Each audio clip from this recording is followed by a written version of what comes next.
Everybody, the lions have just called. As you came live, they've just called. You're on a live safari here. The lions, the dawn has broken, and they're just yelling their last before the day starts. I think they're just behind us. Let's go and have a look. My name is James Henry. On camera today, 6'4" of Bryan and his thumb, which is about 5'3". Same size as me. We're going to head round the corner and see if we can't find these lions. You are on a very live safari. It's wonderful to have you with us. It's 6:30 in the morning here in the Kruger National Park, well, the western fringes thereof, and we're in the middle of 8 million acres of untrammeled wildlife wonderland. That's 3.5 million hectares, depending on your bent. It's 12 degrees Celsius, apparently 54 degrees Fahrenheit. Feels like about -30. But that's just because I'm a little bit of a wimp when it comes to the winter. The lions have just been calling down here right now, so we're going to drive around quite quickly. I think they're in this drainage system or just across it. I've just missed the road because I'm so totally overexcited. Please do talk to us at any stage during this drive. Hashtag SafariLIVE on Twitter is the best way to do it. The other people out searching for things today include Stefan Winterboer, being filmed by David, and he'll be helped and ably assisted by Herbert, the tracker. Oh, big bumps. I'm just going to quickly call these lions in. I think they were calling just down here somewhere. There they are.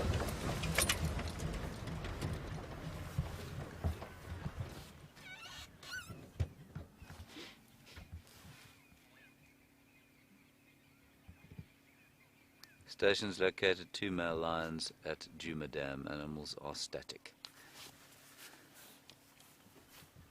Isn't that wonderful, everybody? Let's hope they call again. We will get a little bit closer, but let's just bask in the joy of seeing them. Affirmative, 2 male lions. There's another one calling, that's why they've just looked.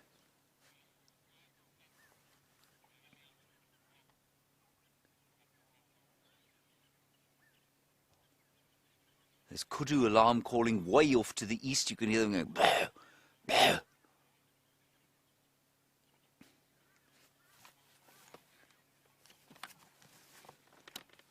Wonderful stuff.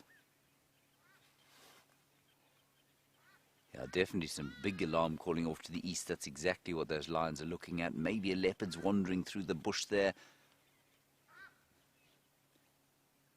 What a joy.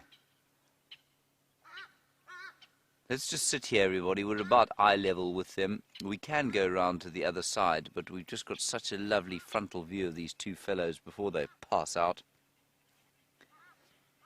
What I think is interesting, I'm pretty sure these are the two Birmingham males. I'm 99% sure that they are. Look at the difference in mane colour. We've got a red head there, I guess, and across to the other side, a slightly more darkly grizzled maned one. Of course you can, Tax, no, move in. And that dark mane is indicative of a greater level of testosterone. I'll tell you what, we are going to go a little closer, just because if they call again, I want to get the microphone as close to their vibrating hyoid apparatuses as possible. Should we go down in there, Bryan? That might be quite nice. What do you think? Then they can look down on us as a meal. Hopefully not. Nobody wants to be a male lion's meal. No. If you're wondering why I appear to have an enormous chorb underneath my hat over here this morning, this is because Gendre has decreed that the microphones will now dwell under the hat. I don't, in fact, have a chorb. That poignance is my microphone.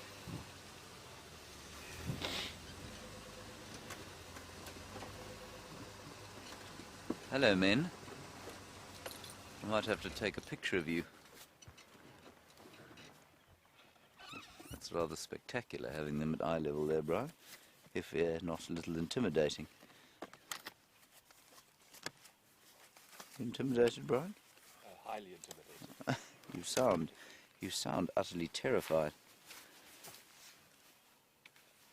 Now they're listening, and hearing things that we cannot hear, because their ears are so much better than ours.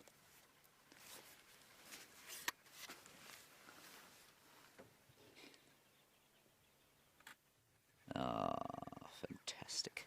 We are so lucky to have this early in the morning.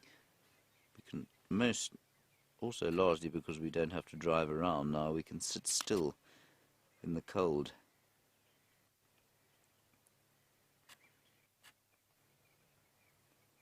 I mean, the light is barely broken on this area.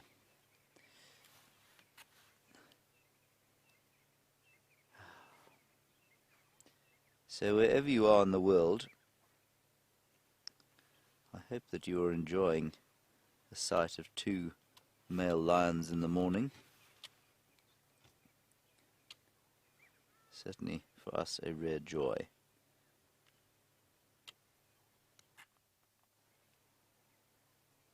And thank you for your screenshots. This is a great angle to be looking at these things, of course, because they're basically sitting about 3 feet above us, which is fantastic. Normally we're looking down on them.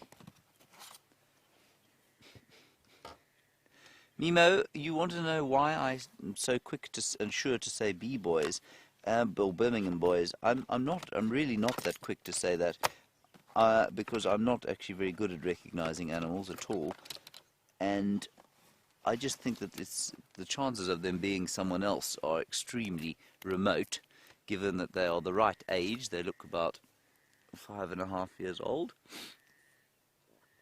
And I think that I recognize them, but I might be wrong. They've got those scarred noses. In fact, that one, the blondie, is definitely, I recognize a pattern of scars on his nose. That's him there. Yes. Now, we are going to spend a bit of time here and just see if they don't call once more. Hello, Miss LeBeau-Bob. I think we haven't heard from you for a little while, Miss LeBeau-Bob. You want to know if these guys are from a larger coalition? Absolutely they are. They're from a coalition of 4 that used to be 5. One of them, unfortunately, has shaken off this mortal coil, passed on, is now X. We're not really sure how he died. We think he came off second best after a bit of a fight with the buffalo a little while back. But there are 4 of them now.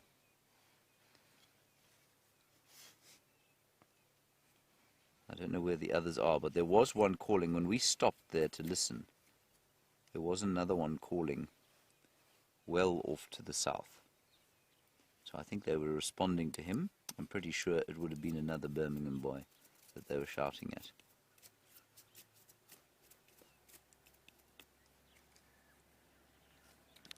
Right, now we're going to just give you a quick look from the dam camera. Now the dam camera, of course, is the camera that is, well, on the dam, isn't it, Bryan? And you'll be able to see where we are sitting in relation to these 2 lions. And that's quite a nice picture. Have we got that up, Kirsten?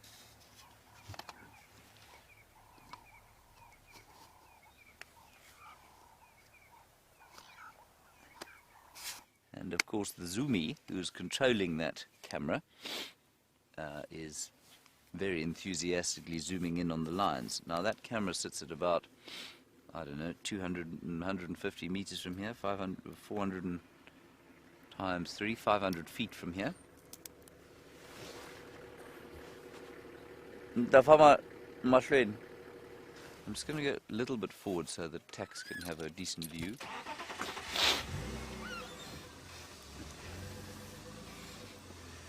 Rachel, you say these lions scare you this close, even though you're sitting in Maryland. You're right. Rachel, I don't think you should be afraid. You should definitely be wary. We always watch their behavior. And of course it is very easy to become massively complacent with lions, because they do tend to do so much of very little. And so it's easy to become complacent and think that they're not going to do anything, that they're just going to be sort of almost mindless and not pay any attention to you, but that isn't the case. And so it's a good idea to remain very vigilant of their behavior. But these chaps are not in the slightest bit affected by us. You can see they've hardly paid us attention. And now one of them's gone back to sleep. I'm really hoping that the new sun is going to just pop up as they call again. To hear them calling from this distance, I tell you, will be something spectacular. Although sleep seems to be their main thought now. You can see the incredible scarring that male has on his face, and that's because he's of male lion must fight. He must fight to take a territory, he must fight to keep a territory, he must fight to get food when he's at a kill with his brothers, or when he's with the lionesses that he's stealing from. But it's a life of a very physical nature, that of a male lion. He's got a luxuriant salon quality beard there, doesn't he, Bryan? I wouldn't say it's quite as impressive as your locks, but I mean it is still not bad. They've heard something else, you can see there.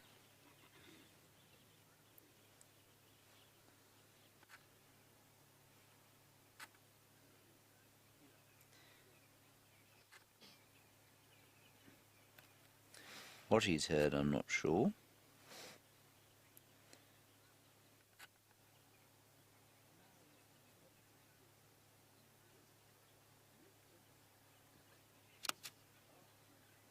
Hello, James in Springs. Nice question from you. So what keeps these lions from being threatened? It's the same thing that keeps you being threatened when you are walking down a street that is full of traffic. Although potentially dangerous, those vehicles could try, they'd obviously run you over if you sort of walked into the street. But because you're familiar with them, because you're familiar with what they do, how they operate, it's highly unlikely that you're going to get run over. Now, it's exactly the same thing with these lions. They are used to us, they know us. Well, they don't know us personally, but they're used to vehicles. And so they're not worried about vehicles in the slightest. And that's why they're not intimidated. But they're aware. I mean, you saw them watch us as they came up. They're also, the other thing with these guys, James, is that they habituate to vehicles so quickly because they are so confident. They're completely confident in their own ability. These guys are the dominant male lions of this area. They've got absolutely nothing to be worried about.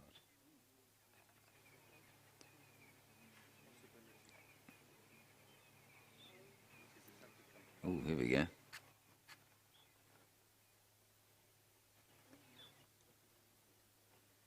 Jerry, you want to know about the biggest prey that these two lions would be able to take out? Probably, you mean just on their own?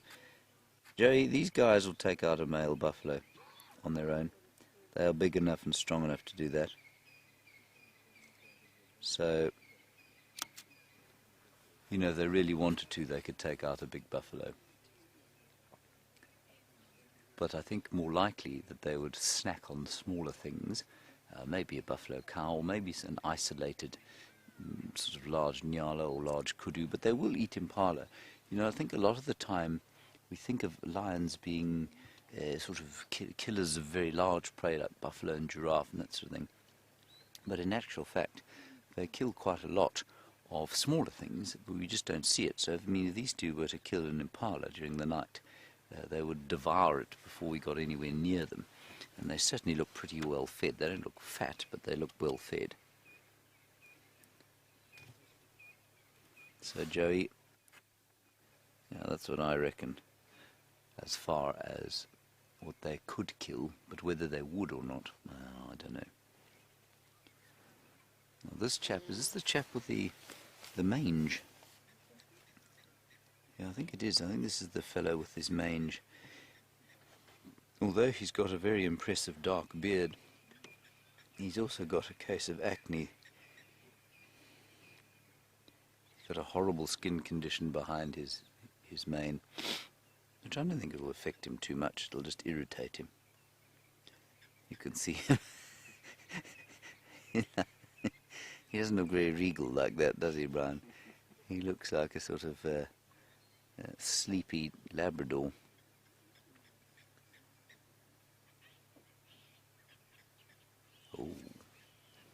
Didn't like being called a sleepy Labrador there.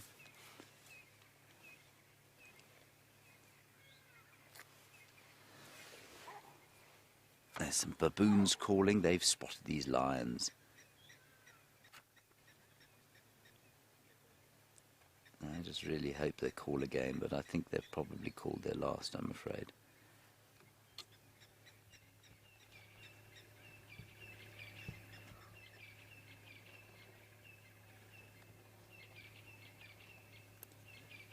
Let's see. Maybe they'll call again. What do you think, Bryan? Well, I hope they will. Quite possibly not.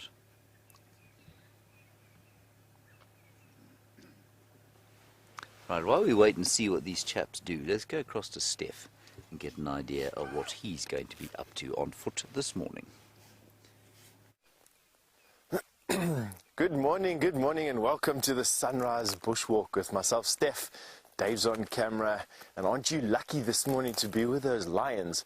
I know they kept us awake early this morning, definitely shaking through our rooms and making us cringe under our blankets. But have a look at this beautiful sunrise that we got going right now. We're looking straight west. We're looking at the Drakensberg escarpment, and have a look at the bushveld that's in the distance there. That's just getting the first rays of the sun. It's a chilly morning, I must say. Excuse my nose if it's a bit shiny, and my lips are a bit tight from driving out here. But we're right on the eastern side of Djuma right now, close to Cheetah Plains. And, oh, not Cheetah Plains, close to Torchwood on the Cheetah Cut line. I think Dave almost tripped over on that stick. And I'm planning on walking a drainage line this morning that I haven't walked in a long, long time, probably 4 or 5 months where I am now. It starts here somewhere. I don't actually know exactly where the terminal point of this drainage line is, but we're going to be going into it just in front over here. I don't want to keep you away from your lines for too long. I know James is dying to talk to you about them. See you in a little while. Right, so there they are, everybody. There are the lions now starting to get moving. What a wonderful shot that is, of them just greeting each other and now heading off, seemingly towards the east. Let's follow up. This is fantastic. Right, we'll flick around quickly. Put my gloves back on before I freeze my hands to death.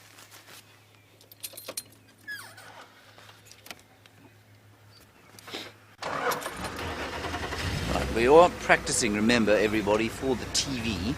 And that means we're going to do things like advertisement breaks. Of course, that is utterly meaningless to anything you're going to see. We're just going to have it in our ears, and I might practice sort of crossing over to an advert break, which will be totally nonsensical to you. But it is important for the TV stuff that we do. This is fantastic.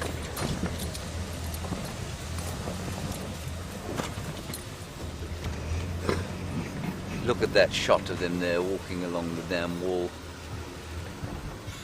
It's fantastic. And this new camera of ours has got this lovely image stabilizer, which means we are able to show that to you while we move. Not so, Bryan. Oh, look at that. Isn't that awesome? That's such a great shot. So we're going to go to an advert break in 20 seconds. Stay with us. The lions we're going to stay with. And let's see if they call again. See you soon.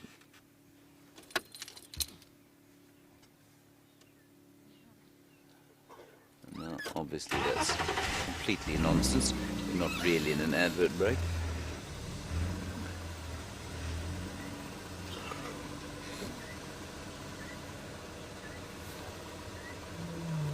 Listen, here we go.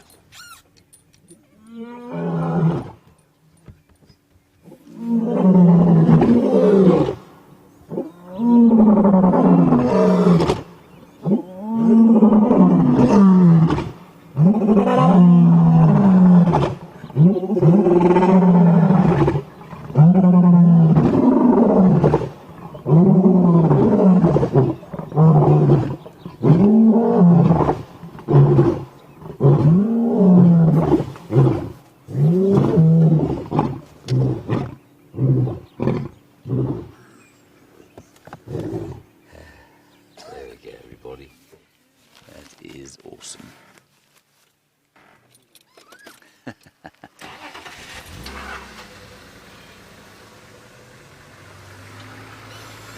Just fantastic.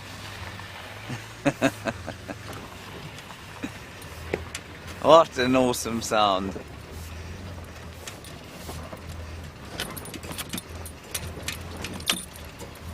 I don't know where they're going to go from here. One's going east, one is just over here.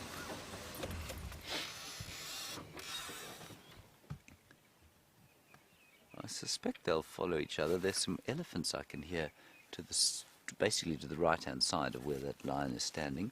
He's not thinking about them. He is in excellent condition. He really is in very, very fine nick. Right, let's follow them through here, everyone.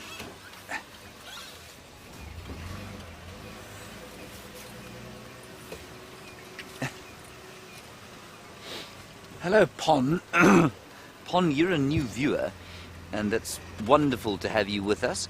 You say, do we feed these lions or do they hunt on their own? Pon, we're in the middle of an open wildlife system, which means that there is no feeding of the animals at all. We watch them and we observe them, but they hunt for themselves completely. These male lions, of course, are largely sort of scavenging, if you like. They steal kills from other animals and from female lions. They're very good at stealing, but they hunt for themselves. We are here purely as observers, so we're driving around, we're watching the animals, we track them and see if we can find them, but there's no interference from us. Now, going that way, I'm going to try and get through this little thicket by going around it. Just going to keep an eye. They are still moving through there, and if we're lucky, we'll catch the golden light on them very soon. It is going to make a little bit of noise, everybody. Just remember that the noise is, well, it does sound worse than it actually is, and all of these trees that we're running over are generally popping up behind us, and if they aren't, they're often encroacher species.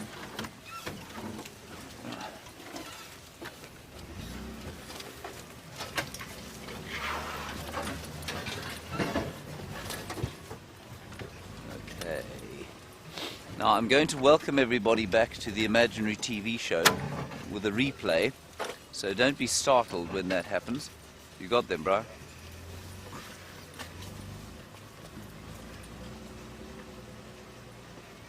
There we go.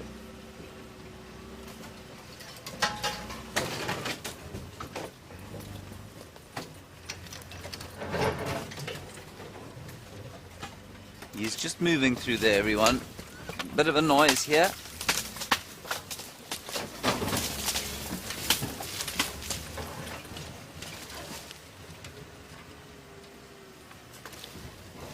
There's the other one in front of us.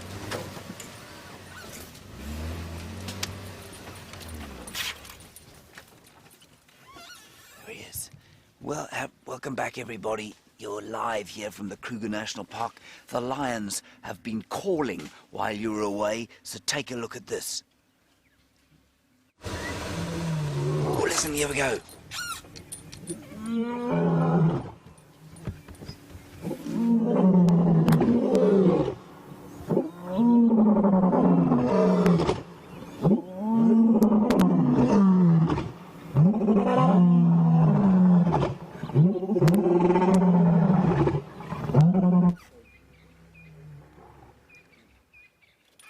They're calling again. It's just the one in front, the dark-maned one. Let's see if his brother calls.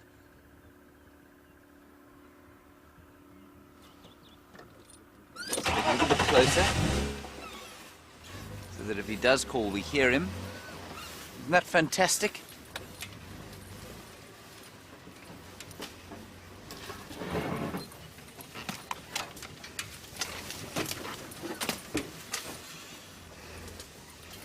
Covey, we are following to Mobile east towards Gari Catline.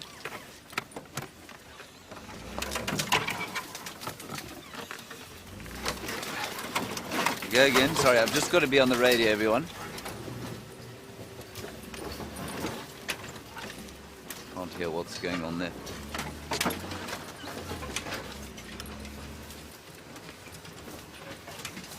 Yeah, there they are. They're both straight in front of us there. Just very difficult to get a picture while we're moving, everyone. So we'll just get a quick look so that you can see where they are. And then I'm going to move again because I don't want you to... So we don't want to lose them. They are going to pop out on the road not too long from now. So I'll see if I can't find a route around. No, I think they're taking the path of least resistance, so I think we'll probably just stick behind them.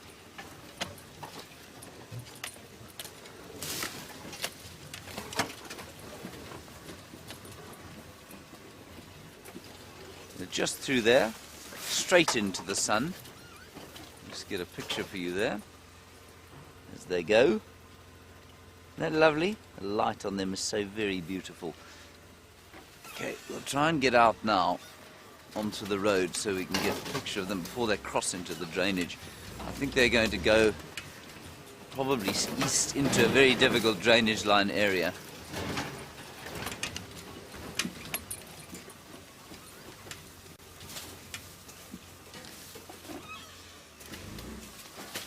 Hello Deborah, armchair traveller, lovely to have you with us again. And you say, oh look, spraying.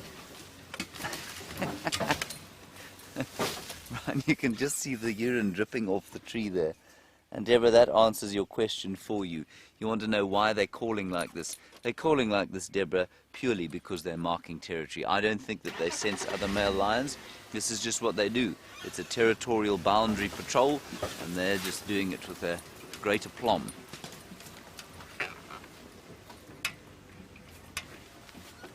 Go again.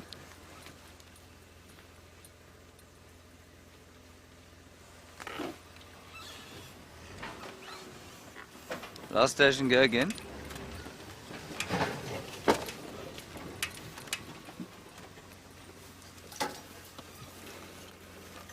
Yeah, copy, it's fuel. Thanks very much. So we've got a bit of a fuel leak we'll have to sort out.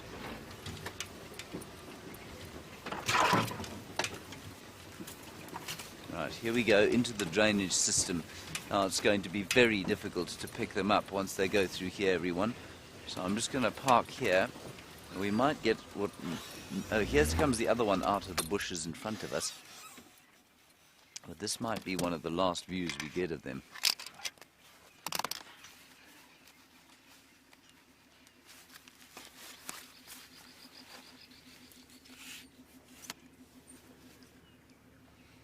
Maybe they'll go to sleep down here. That would be nice.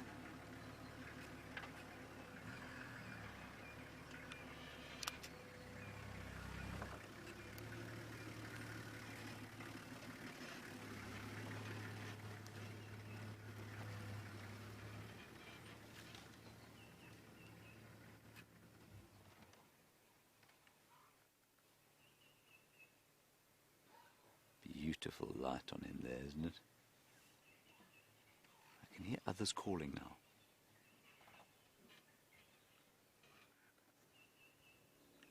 Right, going north rather than east. That's a good thing for us. Although this chap next to us has got very tired suddenly.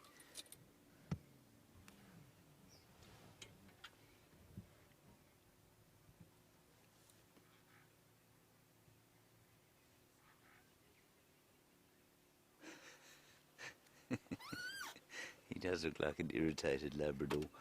I'm going to move forward. The other guy is going down into this drainage system. This fellow may or may not follow his brother straight or just walk parallel with him. So let's get in front of him. Try and get a nice picture of him coming past. Here we go.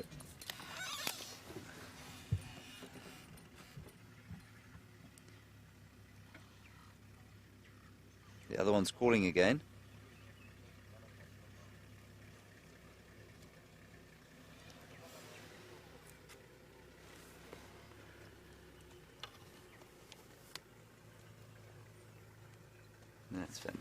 isn't it?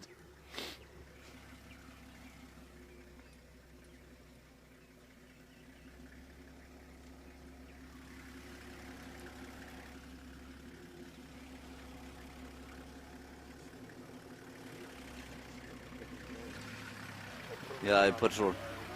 Oh, yeah. Just warning us. Okay, let's carry on.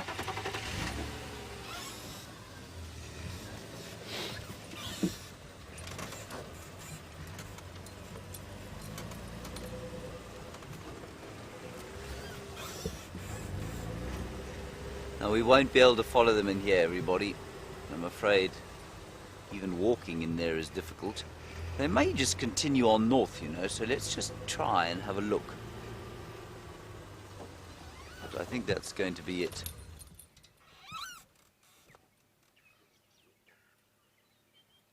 Oh. What a brilliant...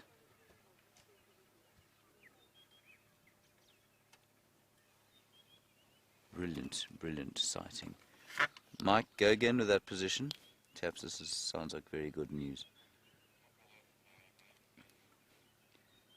Copy, just go with direction, confirm going north up Triple M.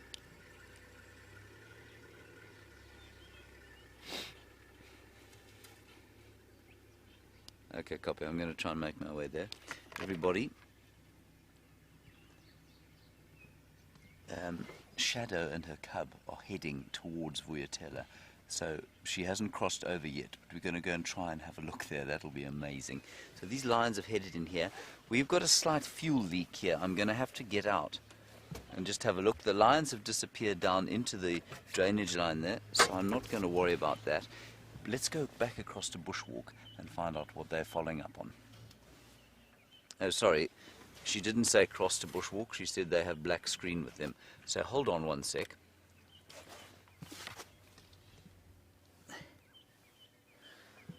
Yes, it's fine. It's just a loose hose pipe. We can fix that when we get back.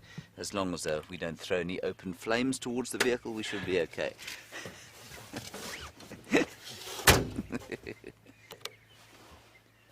Let's just...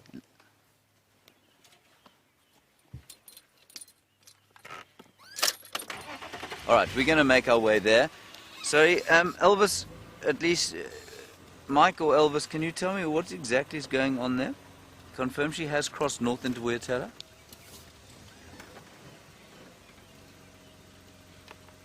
Yes. Yeah, no, I understand that. I heard that 3 times. Can you just tell me where and is she crossed into Vuyatela yet?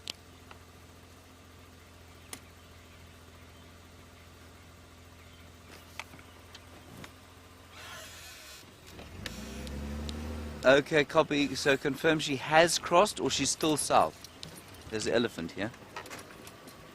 Okay, we're going to drive very quickly. Kirsten, I can't copy you. Did you say that Stef is ready for a link? Stef is ready for a link, everybody. Let's head across to him.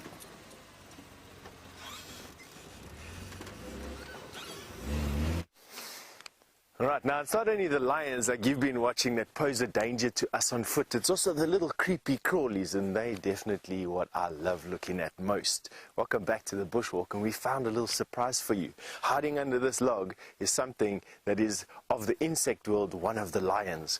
Come and have a look here.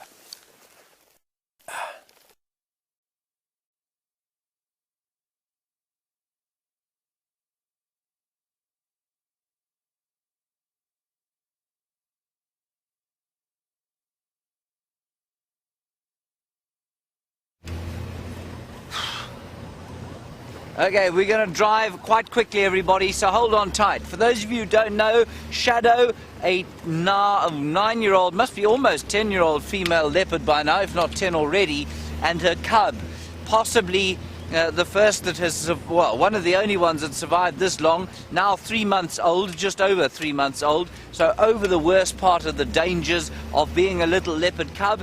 And we haven't seen her yet. I think Brent's seen her once, actually, so you may have seen her, but I haven't seen her or him yet, and I'm very, very excited to try with the prospect.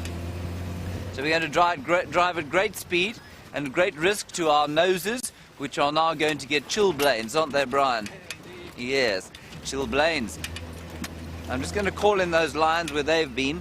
Stations, those two male lions headed east into the Molwati at Ongari cut line, unable to follow. Righty, here we go. Now, because Steffi's having a bit of trouble with his signal, I'm afraid you will have to put up with me every so often on the Game Drive channel, because otherwise we won't get into the animal sightings, and that is very important, of course. So normally what we would do is link away when, you know, the other presenter would show you something interesting rather than you having to see us do the admin of the day. But Stef's got to test out the bushwalk in various different areas today. So, yeah, I think it's going to be fairly dodgy as to the amount of signal he has. But we might be lucky. Sun has come out, Bryan. It's a wonderfully beautiful day. Glorious winter skies overhead. Prospect of leopard and cub. Very exciting. Very exciting. And I know you're all excited to see Shadow and Cub. Get out of the way, Starling. It's much better up here on the crest. Now, Xavier, you heard that she had 2 cubs. I believe she did initially. I'm not surprised in the slightest that one of them seems to have died prematurely. That's totally normal. Probably only, I'd say, 3 in 10 male leopards get to independence, and probably only sort of 5 in 10 females. And Shadow has had particularly poor luck raising her youngsters. She is yet to raise a youngster to independence, the notable exception being Sindile. And for those of you who don't know, Sindile, now almost 2 years old, he went into rehab, so he had to spend 8 months in a rehabilitation center for a rabies scare. He's absolutely fine. They've released him again. He's okay and seems to be coming back into this area.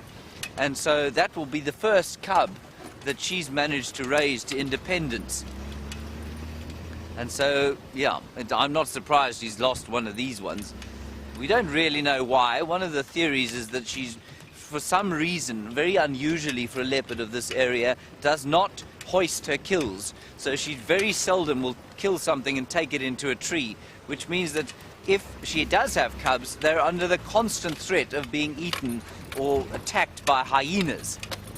That said, we watched Karula the other day. She killed a male impala. There was a tree imminently close by that she could easily have dragged the cub into, but she didn't.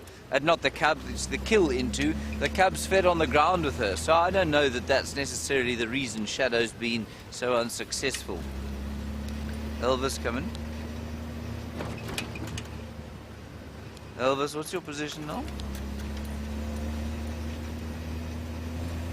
Copy that. I'm on Philemon's cut line. I'll be with you in 1 minute.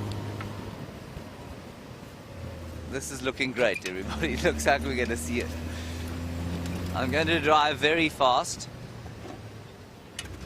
so hold on tight, don't spill anything. Evidence of elephants all over the place. We did have a very brief elephant sighting while you were with Stef for your 2-minute bushwalk, but we just carried on past them with the prospect of Shadow and little baby cub in the offing. Just to keep you posted, Karula has gone south again. Looks like she killed again last night, and she dragged her kill south out of our traversing area, and so she's fine. She's killing with an astonishing frequency. So doing a really good job. And of course, for those of you who are new viewers, the 2 leopards I'm talking about, Karula, a 12-year-old female. She is the mother to Shadow, who we're hopefully going to see now, and she's also got 2 little cubs, now 4 months old.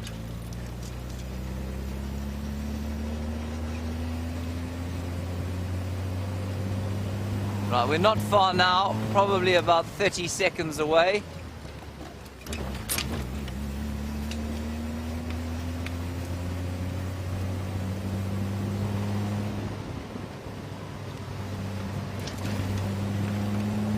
Here we go. Sorry, I know this is very fast, everyone, but I'm just worried that she's going to go into some thick bush before we get a glimpse. Elephants have left booby traps all over the place. Hold on. Ow. I can see the other vehicle. And this is Elvis again. Elvis has found us some incredible sightings over the last few weeks. He has an incredible skill in the bush. I don't want to make a noise, obviously. We want to arrive quickly, but then drive slowly once we're there.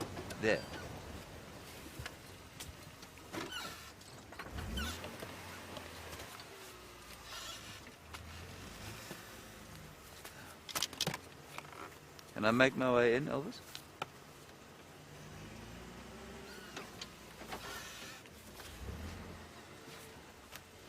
He's lost her. Doesn't know where she is. We did see her here, though. Elvis confirmed she went east?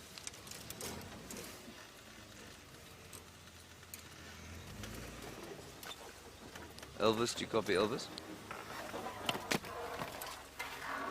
Confirm she went east?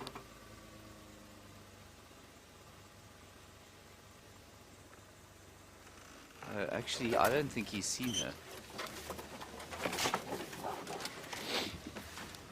Elvis, andi gutu kahle awubonanga ingweleya.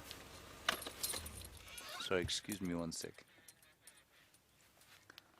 Okay, so awukumanga mara vari ingenele. I'm just trying to find out exactly what's going on. I think somebody saw her coming in here, but Elvis has not actually seen her yet. I can hear squirrels behind us. Squirrels going crazy behind us.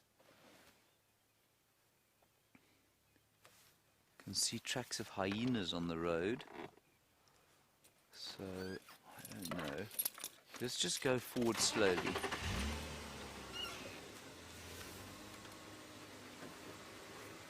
Alright, let's go back to bushwalk.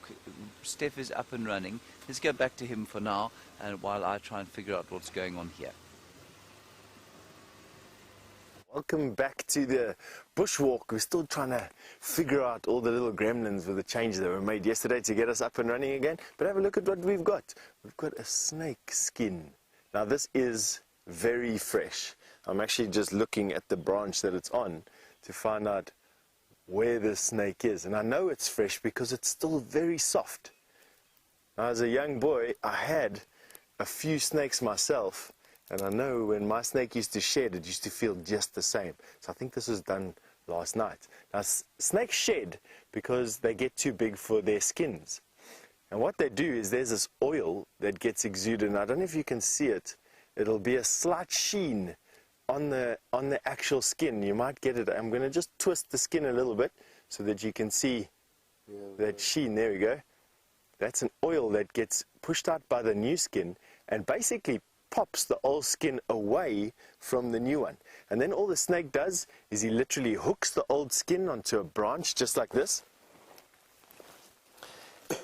and will just pull himself off, and it comes off in one sheet like you're seeing here. And there you go. So it looks like a pretty full-grown snake. Here's the tail. There's the caudal segment. There. Here's the rest of the snake. Now, Red, welcome. Good morning, Red. You've asked me what kind of snake this is. It's actually it's a good question, that, Red. It's difficult to tell without obviously seeing the colors of the snake and the habitat that the snake lives in. But judging from the fact that this skin was found in a branch, it's actually quite a robust skin. It's quite a thick snake that you can see here. And then have a look at these scales that we found with a wide gape with a mouth. It's pretty wide, that. I'm going to say that this is probably a boomslang. But really what you'd have to do is count those scales on the head there. You can see those scales on its head. you have to count those scales, have a look at the pattern. So take a screen grab of that if you can. And then what you also got to do is have a mid-body scale count. So here's the mid-body, around about here. And what you do is you count the scales in a row. So 1, 2, 3, 4, 5, 6, 7, 8, 9, 10, 11, 12, 13, 14, 15 scales in that mid-body scale count. So you count them in that row there. Now I get 15 scales. Might be so between 13 and 15, let's say. So you've got a mid-body scale count of between 13 and 15 scales. You've then got the pattern on the head. So just once again, there's the scale pattern on the head. What you want to do is get a screen grab of that, and then using the mid-body scale count and then those patterns on the head, you'll be able to tell me what snake this is. Now, I don't have my snake book in my backpack, unfortunately, and that has all the mid-body scale counts in there and the back of the head. But if I were to take a guess, I would say that there's probably a boomslang. I don't think it's a cobra, and I don't think it's a mamba, but definitely. Now, Justin, you just asked me if the skin has a smell to it. It does, actually, funny enough. I wasn't expecting it to have a smell, but it does. It's got quite a musty smell. I don't know if you've ever stuck your head into a snake's cage, or in a pet store, that snaky smell. It's a musty reptilian smell. I don't quite know how else to describe it. Ooh, not very pleasant, I must be honest. And we're going to leave it just here. The snake skin itself has no further value to anything except birds. Birds quite often will come and pick up snake skins just like this and weave it into their nesting material. They don't need to do that. It doesn't add any strength to the bird nest whatsoever. But what they do is, I think it's just a bit of decoration, and it's a nice piece of filament. You see some birds in the cities doing it with bits and pieces of floating fabric or floating plastic as well. Same sort of thing. So no, don't know. Good. For those of you who are working on IDing this snake, you can absolutely send the answers to questions at wildearth.tv, or you can send it through to the hashtag SafariLIVE, and I'll share it with everybody once you've decided to give it in. Now, I was just asked a question, I can't remember who from, but I was just asked a question as to, are the snake's colors on their skin, they're obviously not carried through to the skin. It's obviously inside the scale, and you're 100% right. This is just a covering the skin. The scale that's underneath is the one that actually holds the color. As you can see over there, absolutely no color, just that faint sheen from the oil that was exuded. Nice. All right. I think that's that for that snake skin. Let us carry on, see what else we can find over here. It's the sun has finally decided to crest behind us, and I'm warming up my hands. Siberia Zumi is also watching this morning. Good morning, Siberia. You've asked me, do I have a favorite snake, or do I have a favorite reptile or insect in the bush? That's a good question, Siberia. I have a favorite animal. I quite enjoy honey badgers, followed closely by hyena. And then I'm going to say to you that I don't really have a favorite insect other than a jumping spider. I think jumping spiders are one of my favorite insects. Other than that, pretty much everything holds my interest out here in insect or reptilian world. I'll stick my head into most bushes to go and find what I can find inside there, and take great pleasure from almost all of them. Definitely. Oh, I love combing through these bits and pieces of detritus that elephant leave behind. They can sometimes give you the most fascinating discoveries. This is a fairly old knobthorn. As you can see, the branches are busy breaking and decaying as fungus and whatnot makes its play.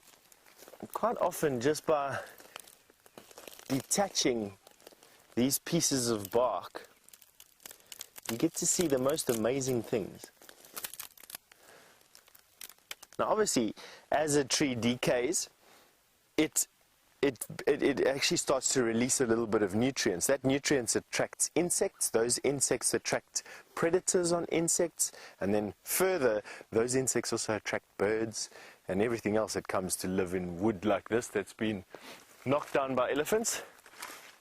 This is quite an old knobthorn kill, for lack of a better word. Very pretty, and is now forming the homes for many hundreds, possibly even thousands of organisms.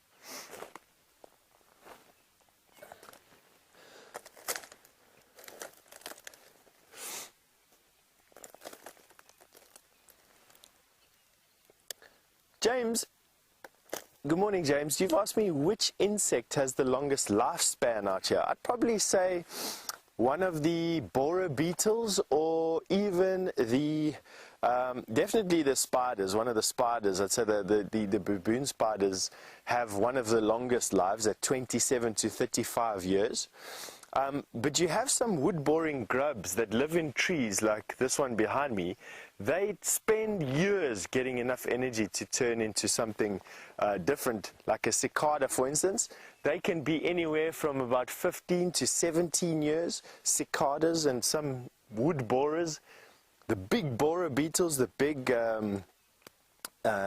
giant click beetles, let me just think here quickly, shake the cold out of my head. The acacia click beetles, or the giant click beetles, any of your jewel beetles, they're all wood-boring grubs. They take many, many years, sort of 10 to 15 years to mature. Some of your ant queens and your termite queens, they are recorded at living anywhere from 17 to about 25 years. And then your baboon spiders, which are up to 27 to 35 years. So yeah, quite a long time in actual fact. I mean, we all think that insects are quite seasonal and that they don't live for a long time, but yet there are these grubs and there are these immature stages and the mature stages of some of these animals out here that definitely live a long time.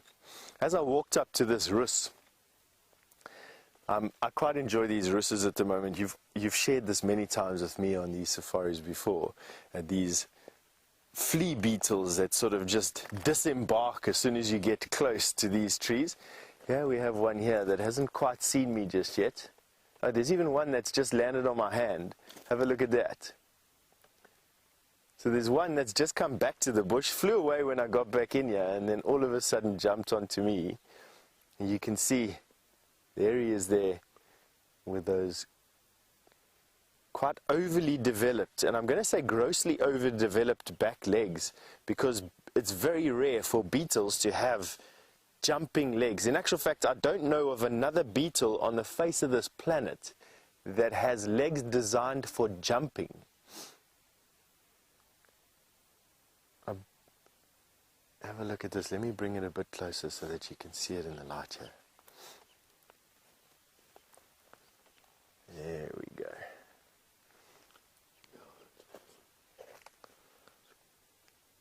Now this little beetle's not biting into me just yet. They're sucking on these russes. And for those of you who have just joined the show, firstly, welcome to the show. Secondly, we see these beetles on just these russes. These little beetles, they make an egg. Inside that egg is a larvae, a beetle larvae, and that larvae is very, very, very poisonous. If you squeeze that larvae onto an arrow or onto a spear, you juice the larvae. In other words, you squeeze it softly and you put its juice onto the back of an arrow or the back of a spear. The local bushman tale says that you'll kill a buffalo, which weighs about 1,500 pounds, in about 40 minutes. Can you believe that? It's actually the closest we've ever been to a flea beetle, hey, Dave? Yeah. You can see those huge back legs. Now what I'm going to try and do is pull out a little bit for you, and then what I'm going to do is try and make him jump onto his branch. He's already landed on my hand, so I already have to take him off. So we might as well use the opportunity to see if we can get him jumping. I'm going to try and make him jump onto his plant. Boom, gone. Now how's that, eh? Jumping for a beetle. I mean, I don't know, you're welcome to try and see if you can find another jumping beetle while we're walking, and you can send your, obviously you can send your questions through to questions@wildearth.tv, or send those answers to questions@wildearth.tv or the hashtag SafariLIVE.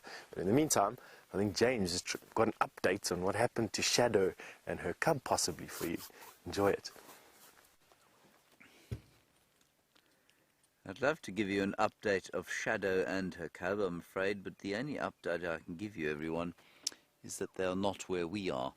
And there was some extremely poor information given on the radio, largely because the different reserves, of course, don't operate on the same channel, and so much gets lost in translation between the different channels. And basically what happened is, we think she is on Vuyatela, she's on Djuma, but she crossed a long way to the west of where we initially thought she had, and that was about half an hour ago, so we're not sure exactly where she is, but we're going to look around here. Quite possibly in this block. She was heading in this direction. It's possible that she killed and went to fetch the cub and is bringing the cub this way. So that's what I'm hoping's happened here. There's no real other reason for them to be moving around together unless she's taking the cub to something specific. So either in here, she could have crossed the road up in this region somewhere and be in this block. So that's where we're going to have a look. Go ahead, F.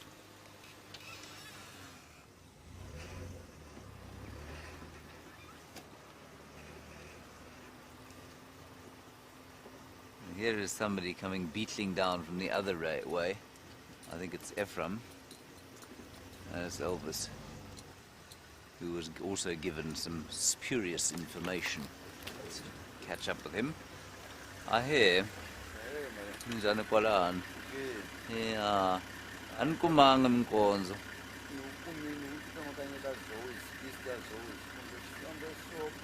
Ukumi mkonzo. Oh. Okay. La. Tikingene la. Nditwe ti squirrel, ti rila.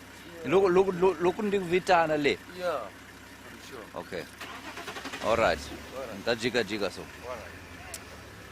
So Elvis says that he did find tracks, and he reckons that she's come in here. So that's good news. And I heard some squirrels alarm calling just after we handed you over to Stef. So maybe she's in this way. We're going to go down the road towards the old hyena den. That's kind of the area where we thought she was. He's going to give his guests tea there, and while they're having their tea, he's going to go off on foot and see if he can't find anything. It's a fantastic tracker, is Elvis.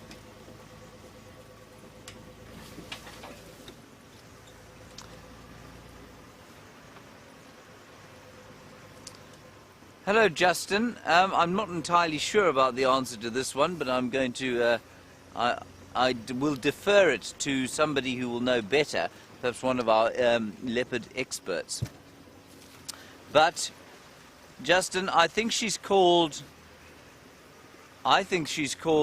Shadow because she was difficult to find. I think that's the only reason she's called Shadow.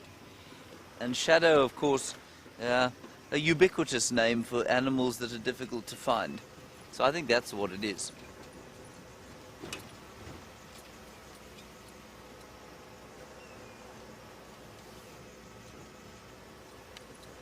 Now the other thing is that I mean in the radio, in my ear, the Game Drive radio is going along.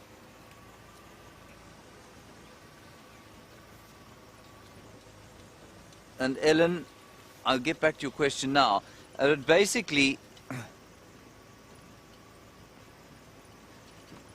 Karula and Shadow are hanging about in the same area.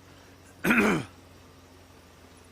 it's possible that their tracks are being confused with each other's, but I don't think so in this case. Anyway, Ellen, you say, is it possible that Karula and Shadow's cubs have been fathered by the same male leopard? It's not only possible, it is highly likely.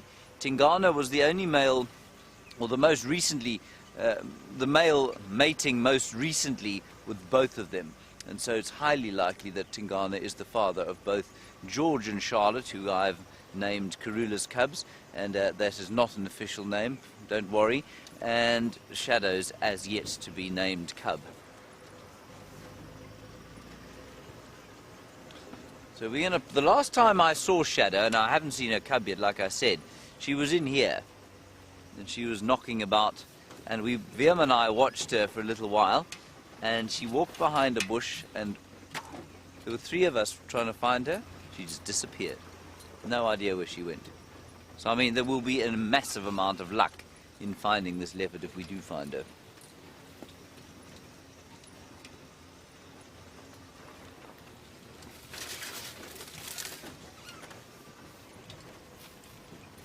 It's warming up a bit, Bryan. You can take one of your 46 jackets off? I'll never. Just one? No. No, not yet. Not yet. Right. Bryan, of course, and I, we both feel the cold terribly. Bryan possibly even more so than me. And this is juxtaposed with Bryan's insistence on wearing sandals or slip-slops, which means that he has his feet wrapped up in a very substantial blanket, which is quite amusing to watch.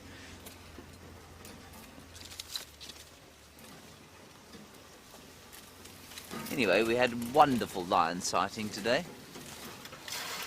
Now, what we're going to do is just stop at the old hyena den here, and then we'll have a listen, see if we can hear anything else alarm calling, or perhaps see in one of the taller trees of this area a carcass draped. Although she's not, as I've just said to you, she's not very good at draping carcasses.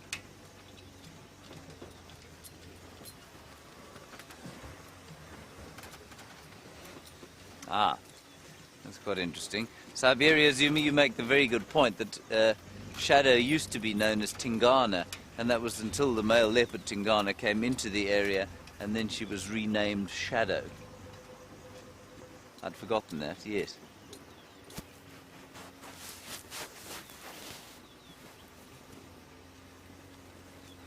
Alright, let's just stop here and have a listen and a look around at the binoculars and just see if we can't reassess what is going on here.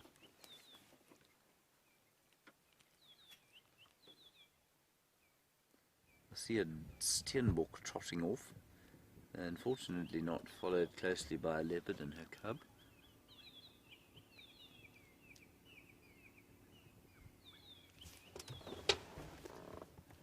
I tell you, the first time that you spot a leopard, even if it isn't your first leopard, when you are looking through the bush like this or tracking on foot, when those little spots suddenly come into view and you realize that they're not actually just a piece of shadow or dappled light, it is a profoundly satisfying feeling. But at the moment, not a great deal of activity, so what we'll do, we'll reverse out of here and we'll head back up and go around on Finn's Road and see if we don't find something there. Stef has got the very last flowering flower in the winter.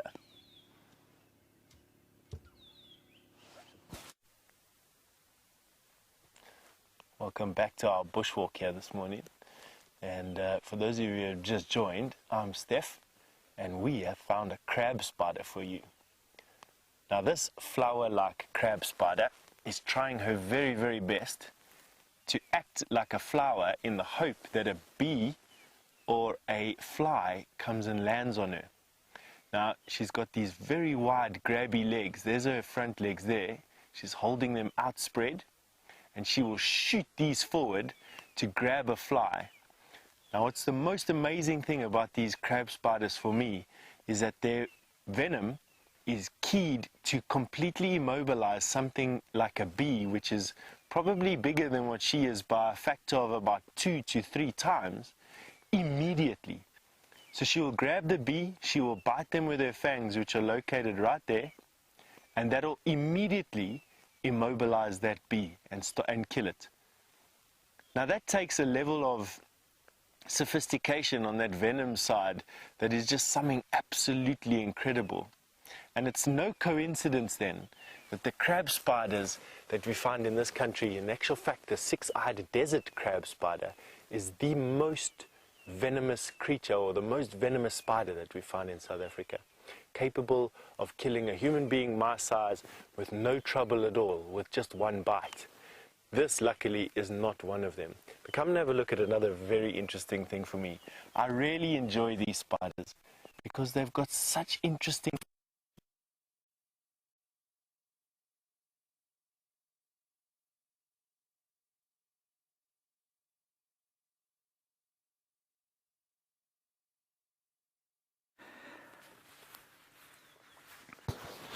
Oh, everybody, I'm just disrobing. You caught me at an exposed time, but you haven't seen me with my head exposed to the sun, which is a very positive thing. And if I talk to you like this, it's because underneath my hat is my microphone. Thanks to Gendre, I feel like I have a small rodent crawling about on my forehead. Anyway, let's carry on. We haven't moved from when you last saw us.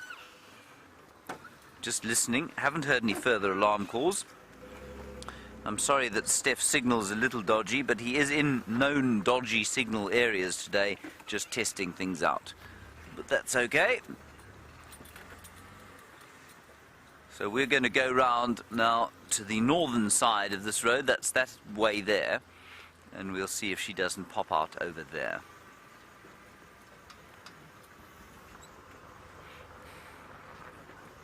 While Elvis walks in here on foot. It's a really nice block, this, and this drainage line has got lots of sort of places where a leopard might stash a kill. It's got a lot of termite mounds where a leopard like Shadow, who does spend time on termite mounds, might sort of use to survey the area.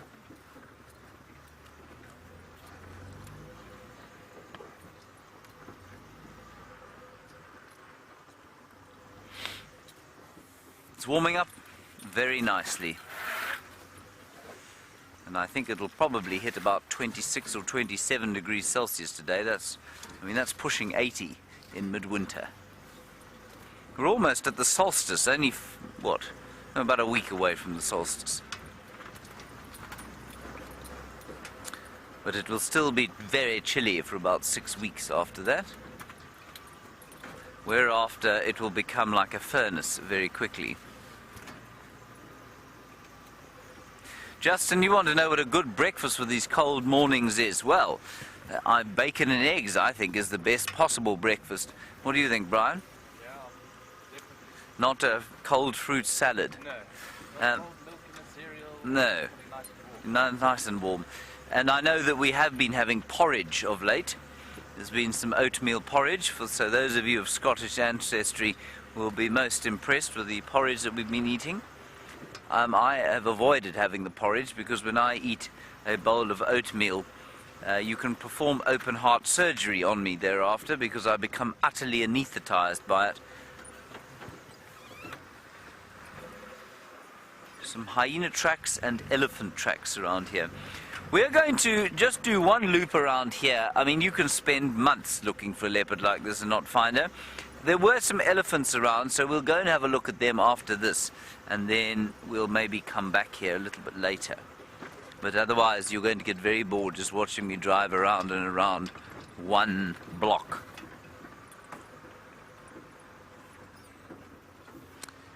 Gary, ooh, look at that. Bryan, it's the white-crowned shrike that's flown away. That's starling. There we go. Good sighting, Bryan. Marvellous starling sighting. Let's enjoy it. Gary, you say, does a leopard have a favourite tree that it likes to drape itself in? Yes and no. Not particularly favourite like you might have a favourite couch, but they certainly do have favourite trees that they operate in, or that you're more likely to find them in. This is actually a very good spot for us to just have a survey of this block. That bird that you're looking at is a Burchell starling. It's a juvenile. No, it's not a Burchell starling in the slightest. It is a greater blue-eared glossy starling or a Cape glossy starling. And you can see that from the fact that it is a glossy, obviously, and the fact that it has a yellow or orange eye.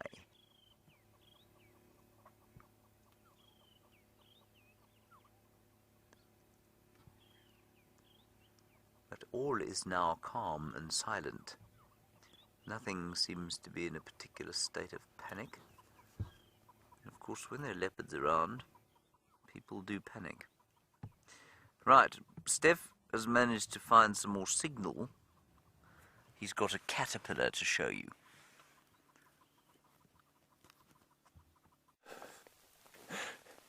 Thank you, James. We did find some more signal. We're definitely working through some of the gremlins still on this backpack for today. We've managed to make some changes yesterday.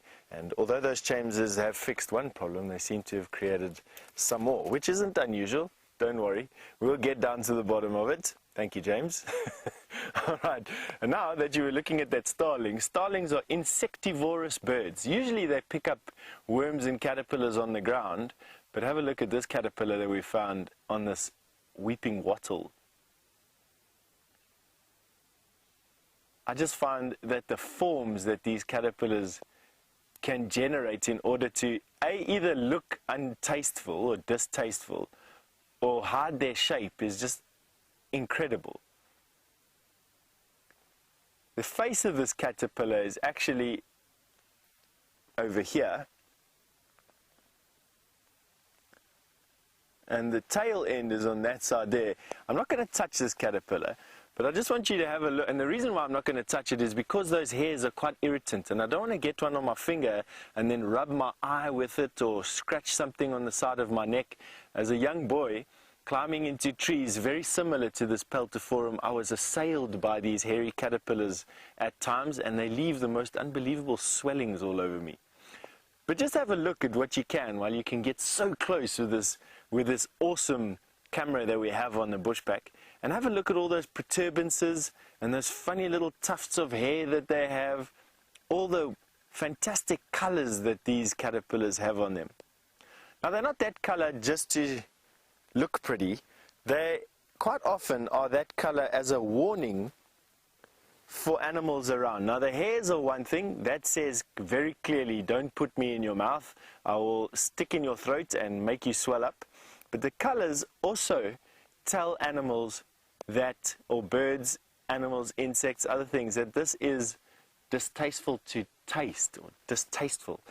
Quite often these caterpillars, very similar to those flea beetles we were having a look at a little bit earlier, can synthesize compounds in their bodies that is either very, very poisonous or distasteful, bitter, leaving your mouth all dry. And that's what those colors that you can see there, the white and the black and the yellow or the orange and the red. Aposomatic coloring. Oh, there we go. I've actually managed to get myself out the sun there. See some of its colors and those funky tufts of hair that they've got all over the back and the body.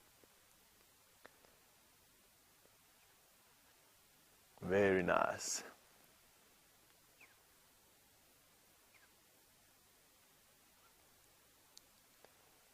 Been a beautiful morning this morning so far, to be quite honest. It's a very clear winter's day. I think we finally managed to crest out of our autumn.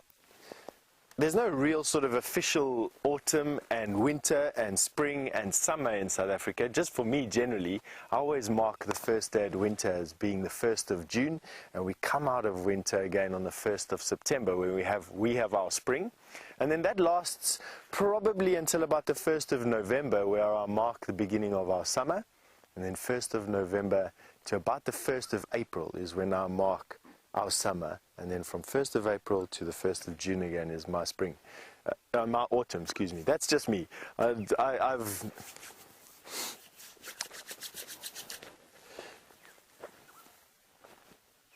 Matt, you've asked all the way from Michigan, and it's evening there for you still, while it's morning here for us. You've asked, do I have ladybugs here?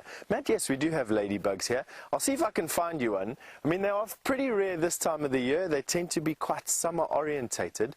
But with us meandering through these bushes, who knows what we're going to find? I'll absolutely keep my eye open for you, Matt.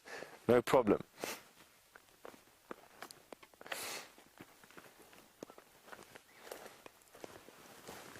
Alright, now, looking underneath all these stumps, this is how we find you all those interesting little beetles and scorpions and spiders We've even found 1 or 2 snakes lifting up these things. Now you'll notice how I lift up these stumps is I look carefully where I put my finger. I don't just want to put my finger anywhere, and I generally lift up a stump facing it away from me, giving anything that was living here time to run out away from me, not towards me. As you can see, not much living underneath these stumps.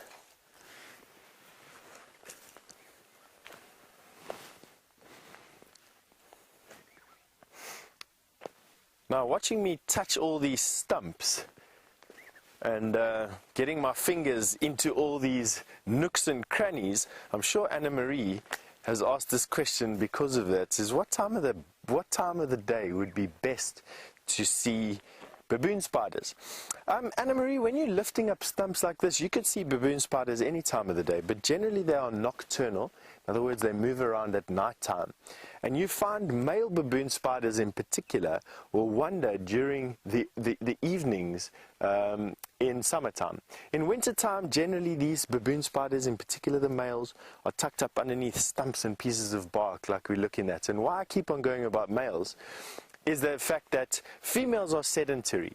They dig a tunnel into the ground, and when they become an adult, they lose the ability to dig another tunnel. So when they're immature, they'll dig a couple of tunnels, widen the tunnel that they've got. They may move to a different area. And they dig a tunnel probably about as long as my stick.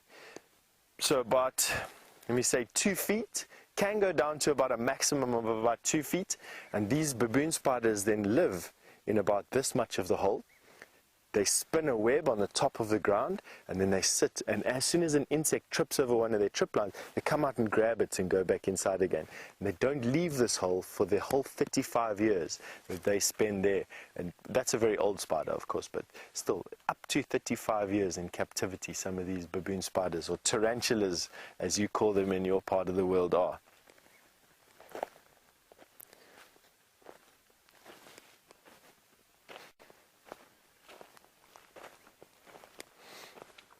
Alright, let's have a last look underneath this stump just before we send you over to James.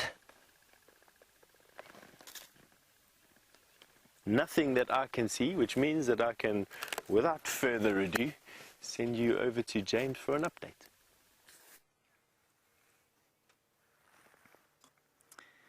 Well, it's not quite shadow, everybody, but it is a fork-tailed drongo. And a fork-tailed drongo in and of itself, of course, is just as important in the greater scheme of things, I suppose, than shadow. We're just sitting around here, a bit of a bird party going on. We're probably going to call this quits pretty soon and go off to see if we can find some elephants, which we did see earlier on. But we'll stay in the general vicinity, and then we might be lucky. We'll just roll our way slowly down here. Hello, Jenna Brown. I went on a date with a girl called Jenna Brown once. She was she was about a foot taller than me. It was never going to work. Anyway, Jenna Brown, I was going to assume you're not the same Jenna Brown. You say, what is my favourite bird? My favourite bird, Jenna Brown, is the Cape Robin. And I've told this story before, but when I lived in town teaching the ungrateful children of the rich how to play the guitar, I lived in Johannesburg, which is not exactly a wilderness hotspot of the world.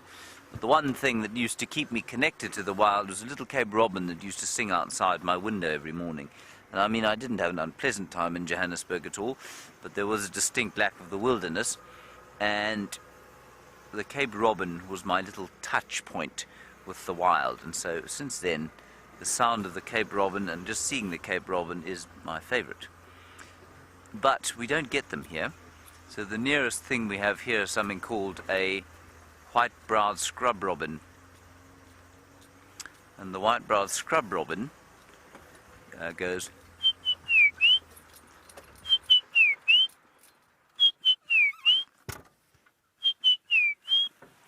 And I'll play you the Cape Robin too. Just simply, we're going to stop here and listen very briefly. I've now got so much nonsense in this car that I'm sure I can find my phone to play you the sound of the Cape Robin. Let me quickly play it for you while we listen out to see if there's anything alarm calling, or perhaps the telltale crunch of bones as Shadow and her cub devour something. This is the Cape Robin's call. Ah, yes. Takes me straight back. On a cold winter's morning in Johannesburg, this little robin would sit... Oh yeah, I need to point it to this microphone now. This little bird would sit on a sort of a green reedy thing underneath the garden tap, and it would sing like this. It was wonderful.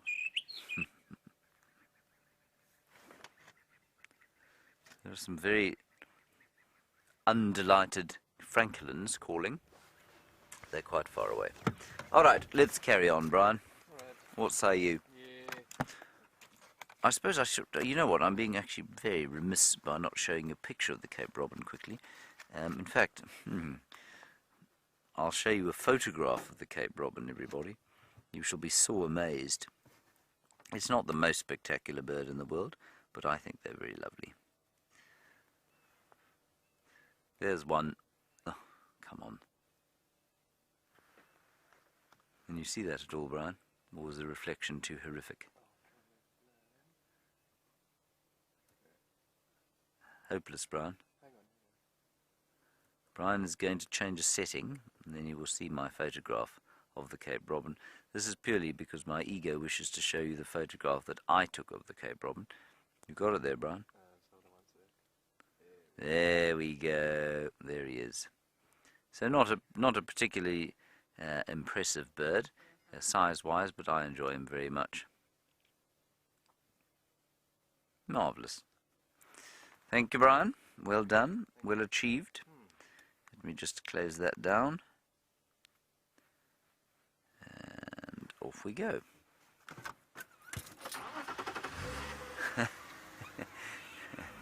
Now, my phone, of course, is supposed to be on aeroplane mode, but I think I forgot to do that this morning. So some junk mail peddler has just sent me a message about funeral cover or some special offer.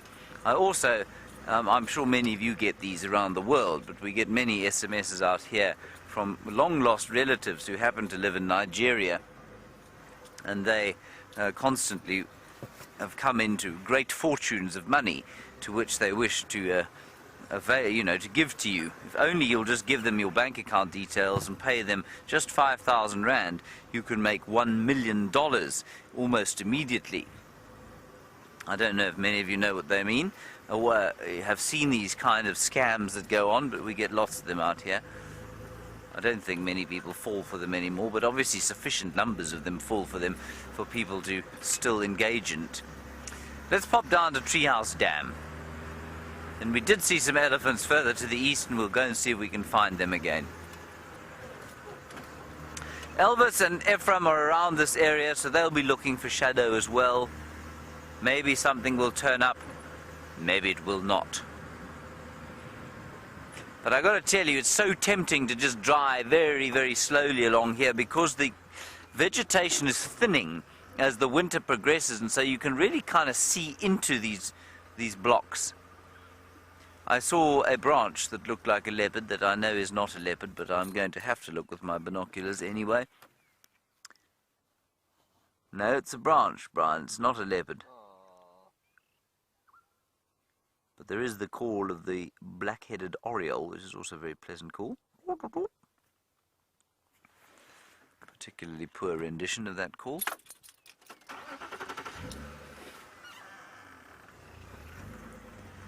Right, down to the dam we go. I do wonder where those lions have gone. I'm sorry we couldn't follow them for a bit longer in that golden light, but totally impossible to get into that drainage system in a vehicle. Oh. He wasn't very impressed that we drove straight past him, I have to tell you. He's got a look on his face that says, "What am I?" chopped liver. Hello, Beefy. Sorry to have driven past you. Very ungracious of us when you're standing there, model-like in the sun. Would help if you turned this way. Look at him ruminating quietly. Another night survived, unmolested by lions.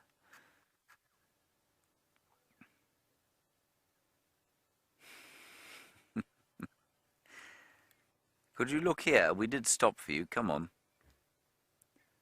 Did you see his whole body convulse there? No, you haven't got the whole picture. His whole body convulsed as he put a new bolus into his mouth to chew his cud.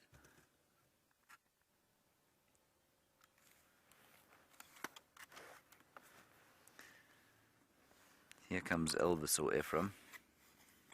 Obviously no success at this stage.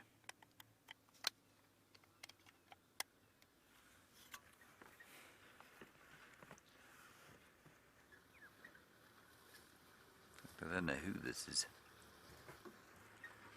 There we go, now the Beefy's looking at us. Just say hello. Ah, hey, you coming, John?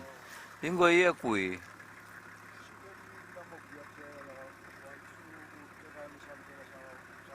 Yeah.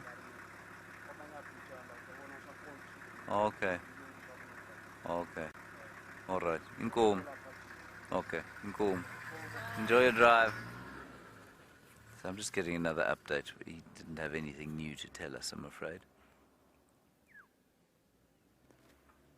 Chewing, chewing, chewing. Now watch his body. When he swallows, it's actually quite interesting to watch. So just keep watching him.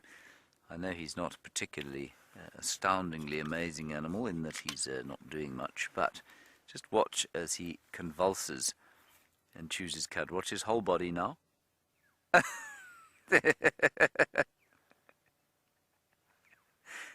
It's so horrible.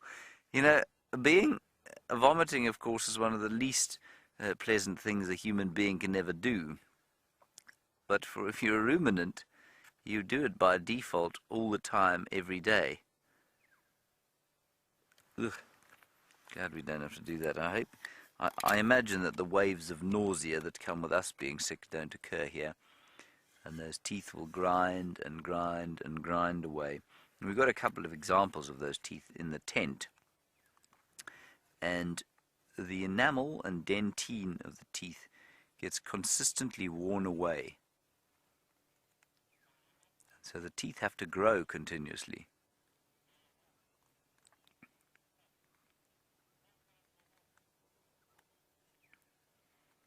Here he goes again.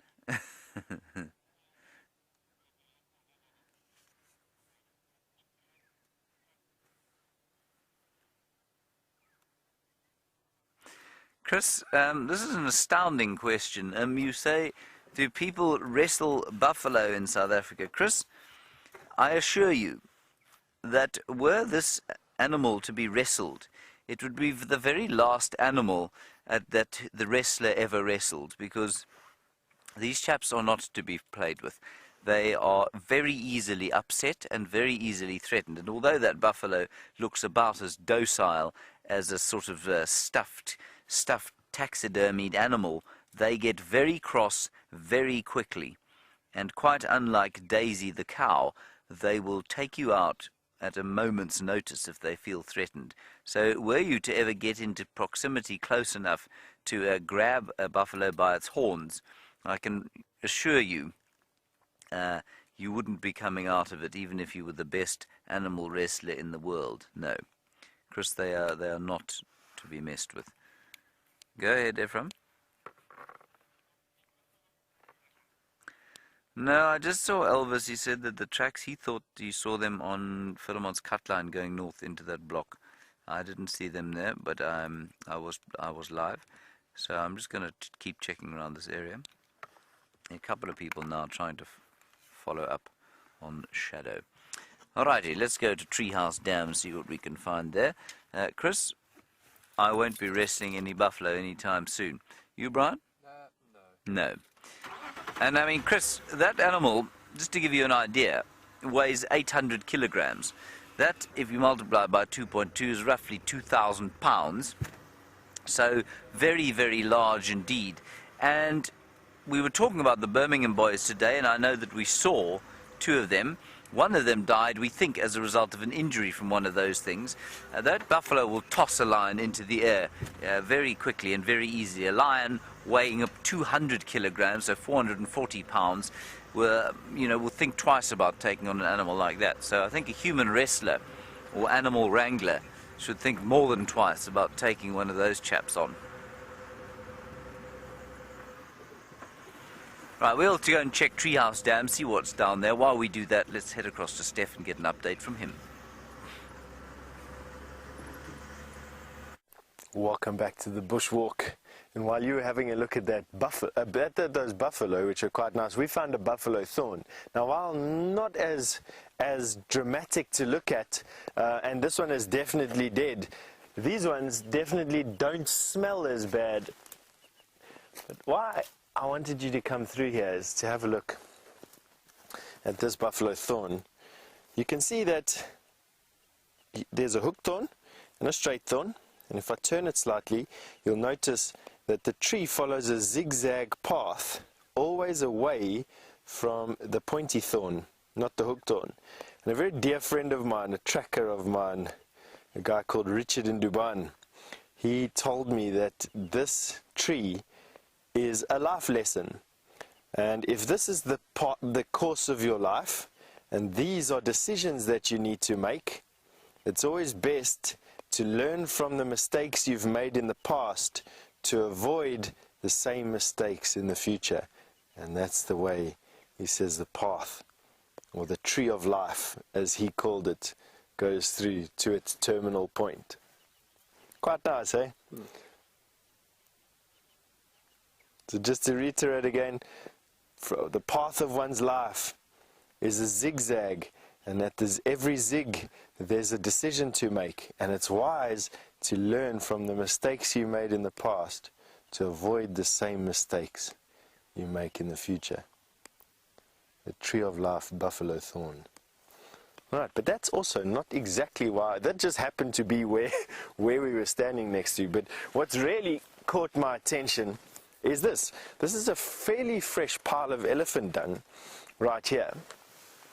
And as you'll see, there and there and here,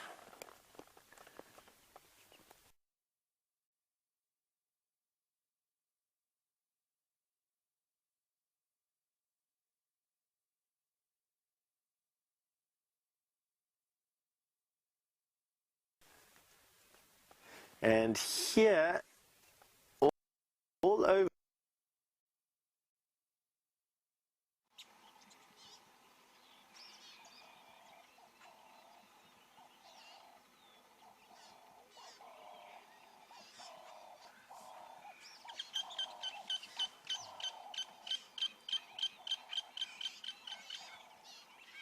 So everybody, sorry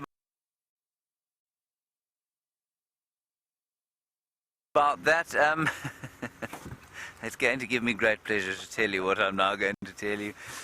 Brent Smith is currently in the final control, and to his credit, he's trying to get hold of Arathusa. We're trying to get it, initiate a system where we can talk to them without actually having to be there.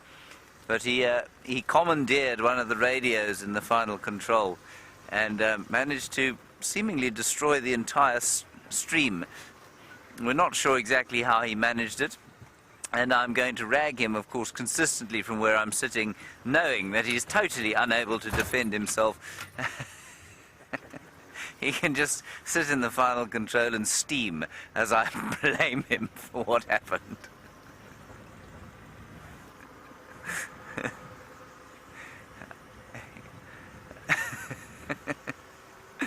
Yeah, it wasn't really his fault.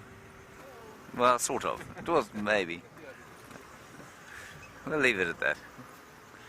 Okay, no further signs of shadow. We're going towards the Triple M break, where we're going to find some elephants. Stef is still on bushwalk with the buffalo thorn.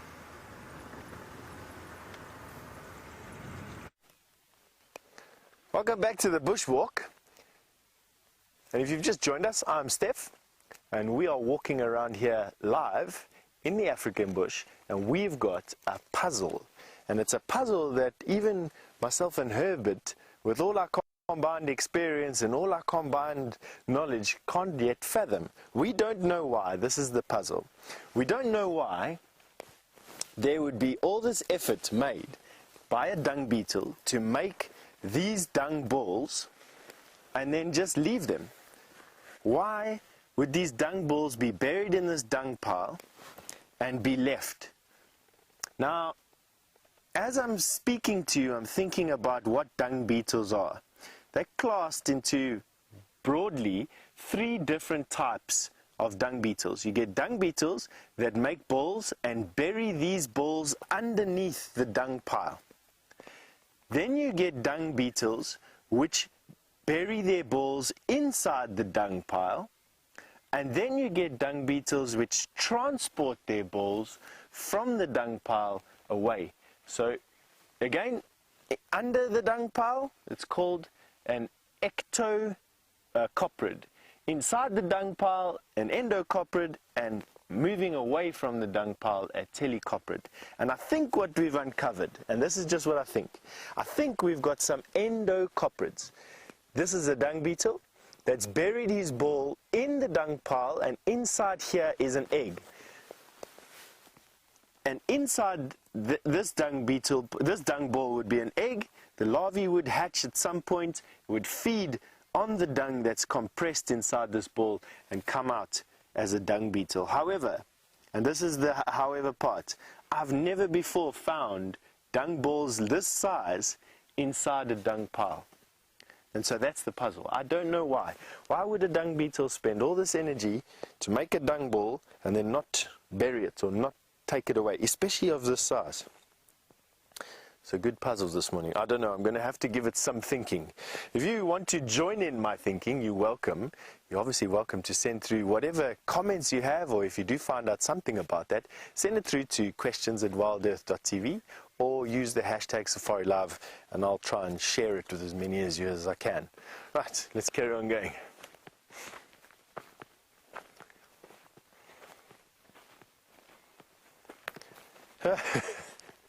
Kathy, all the way from New York. Good morning to you, Kathy.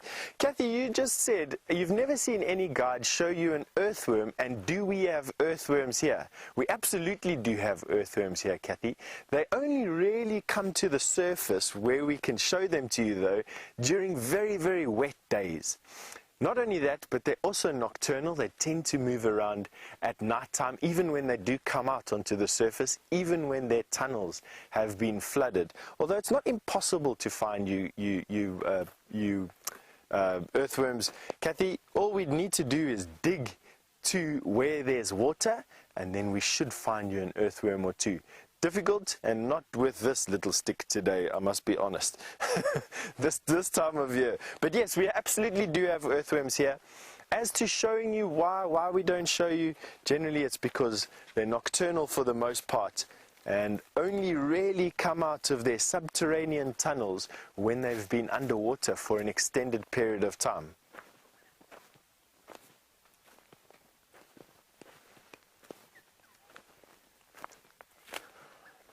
Now, you might find that we're sort of lackadaisically wandering through the bush here, but in actual fact, all I'm doing is I'm heading from clear patch of bush to another clear patch of bush, and then I stop and I scan the surroundings. We're using our ears and eyes and my senses to try and scan the bush. We don't ever want to become complacent here in the bush.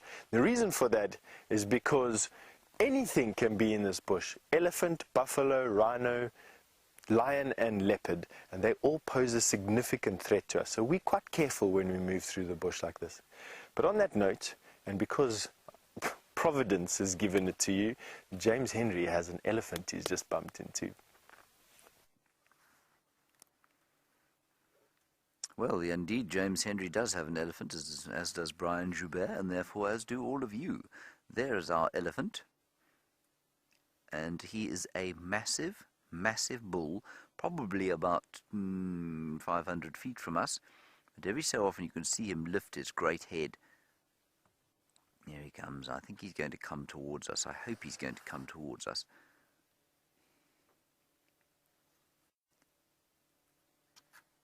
And I reckon he's probably about as big as he's going to get. He looks like a well-old elephant, probably at least 45 years old. I can't see exactly, but we'll just see if he doesn't come a bit closer. You can just hear him breaking his meal, enjoying his enjoying his breakfast of sticks, I think it sounds like.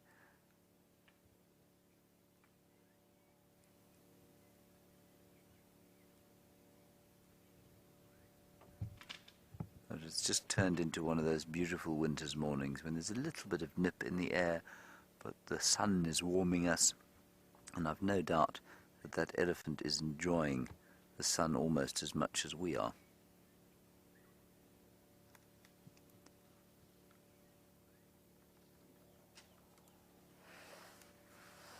Beautiful. And of course this time of the year, a challenge for all animals, but especially a big animal like this. It's not easy for him to find sufficient to eat. And of course he's got such a massive mass to maintain. Here he comes, weighing in at 6 tons. You can hear you might not be able to hear it, but there's a great deal of crunching going on, and that crunching, of course, is because he is moving bark or stripping bark from probably bits of combretum wood and roots. I suspect he's probably pushed over one of these red bush willow trees, and he's now sort of stripping the roots. They tend to enjoy the root bark and the outer edges and cambium layers of the roots. And cambium layers, of course, the vascular tissue of the plants, carrying water and sugars, and various other minerals. But you can imagine, I mean, you've all stripped a piece of bark before, and you know that I mean, there's not a great deal of flesh there before you hit the dead wood. And so it's not easy for an elephant to get sufficient to eat from that sort of thing, and it's why they must continually eat all day long. A big fella like this eat up to 300 kilograms of food in a day. That is a massive amount. That's 660 pounds.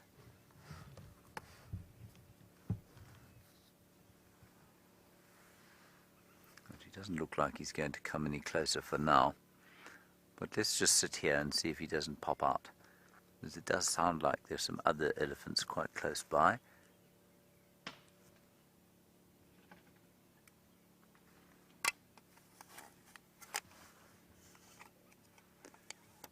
Keeps looking like he might step forward, but I think he's behind what he's eating.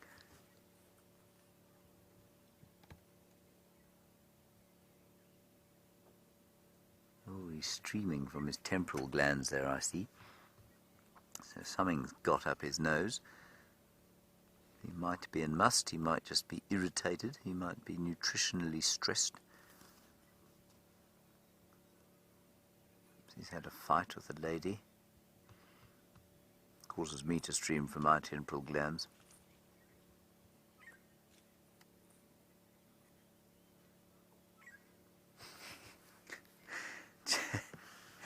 Justin, your question reminds me of a cartoon I once saw by, I think, the late Gary Larson. I'm not sure if he's still alive, who used to write The Far Side.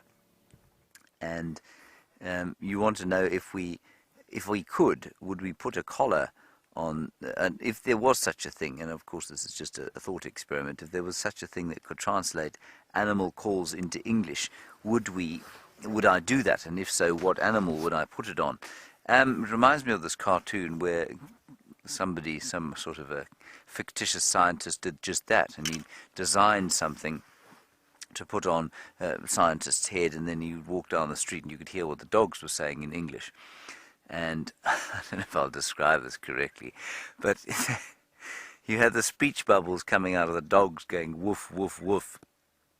And then the translation of that to the to the scientist was, hey, hey, hey, hey, hey, hey, hey, hey, hey. So they weren't saying anything at all other than hey, hey, hey at each other. And I don't know why that makes me think of this. I think elephants say a lot more than hey, hey, hey. And I think were we to have a collar that could translate elephant dialogue, I think it would be amazing. And just on that, Justin, you know they've identified at least 35 or 40 different calls that elephants make. Now what's interesting to me is that apparently only 5 of those are made by males exclusively, and about 20 of them are made by females exclusively, which means, as in our own species, and I don't mean this in any way to be a sexist comment, the females communicate with each other a great deal more than the males do. And I just think that is really quite interesting, because we know in our own society that men tend more to silence, I think, or they don't tend to more to silence, they tend to, I guess, slightly less social interaction, slightly more distant social bonds than do women. And then so often I find that elephant behavior mirrors our own. And if you watch elephant societies where the bulls, yes, they form little groups, but then those groups are kind of temporary and they go off, and the lone bulls knock about on their own, and the females live in these closely knit matriarchal societies where there's a real close affection and frequent communication between the females of the species, and I think that's relatively similar to our own. So that, in a long-winded way, Justin, yeah, I suppose addresses the possible issue of a collar able to translate elephant speak into English.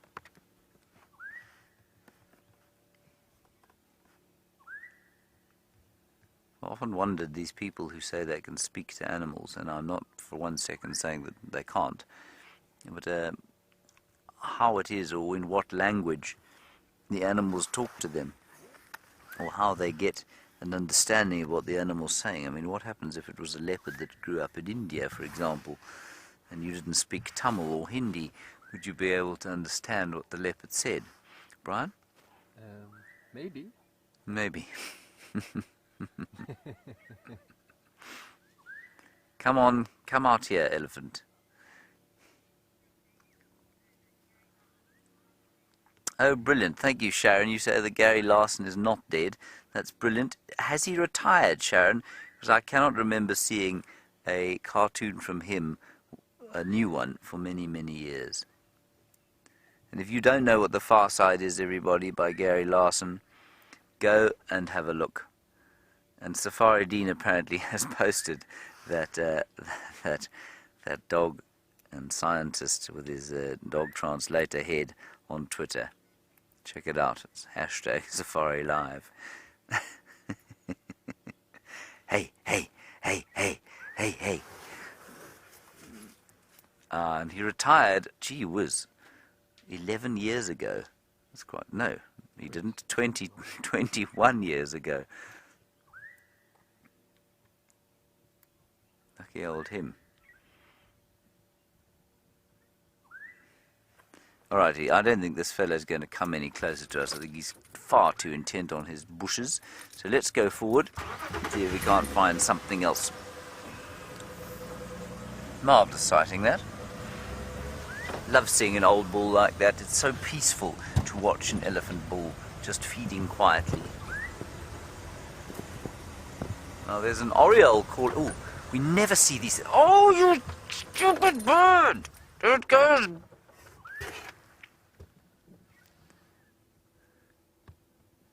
We never see them out in the open. I had it a little bit. Did you have it a little bit? Oh, well spotted. Anyway, while I get over the recalcitrance of that black-headed oriole, let's head across to Stef and get an update from him.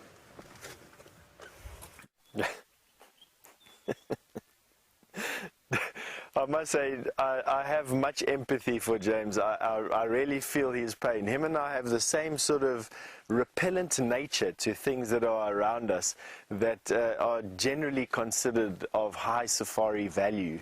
And you know, James and I live the same pain every day. That's probably why I like these smaller things. They can't run away or fly away as fast. Now, we've got another riddle. And what this riddle is I know exactly what made this. This is a bagworm's home. Now, bagworms are caterpillars that build these funny little homes out of anything that they really find in the area. They then suspend it by some silk. Let me see if I can twist it so you can see the silk. They suspend their home from a silken thread. You can see that it wobbles. They generally always wobble like that. And they have the entrance to their home at the bottom. That is where the entrance to the bagworm's home is. Now, he's obviously in this cold weather. This bagworm has closed up the entrance to his home. But here are two things that I have as the riddle. Here's my two questions this morning. Is that, A, this bagworm seems to have used a lot of very tight silk to bind his home together, and I'm unable to decide what his home is made of. Generally, bagworms build their homes out of sticks and thorns, and those are attached to his silken home on the outside as a sort of plastering or as a sort of tiling on the outside of his home, and that gives it protection and rigidity. This particular bagworm looks like he's made his the substrate that he's made his bag out of on the inside and then covered the outside with silk. I don't quite know why. I don't know if these sticks have fallen off, and I don't know what bagworm did this. There are many bagworms around the world. You probably have, where you stay, you have a whole variety of bagworms. So where you are, you can go and research what bagworms you have. And perhaps one of your bagworms has a very similar bag to this one. Now, the other question is literally just to fill in my ignorance. I still don't know what bagworms eat. I have a feeling that bagworms are carnivorous worms, that they catch prey and eat them. I have a feeling that they are carnivorous. However, I don't know that they're carnivorous. So you're welcome, if you want to, obviously participate with me in this. I'll share your answers with everybody here. Send your answers through via email on questions@wildearth.tv, or share it on the hashtag SafariLIVE, and I'll obviously give you whatever answers I can find. Anyway, let's carry on. We're finding a lot of interesting things today. Dave, I think carry on with that. I'm going to go around here.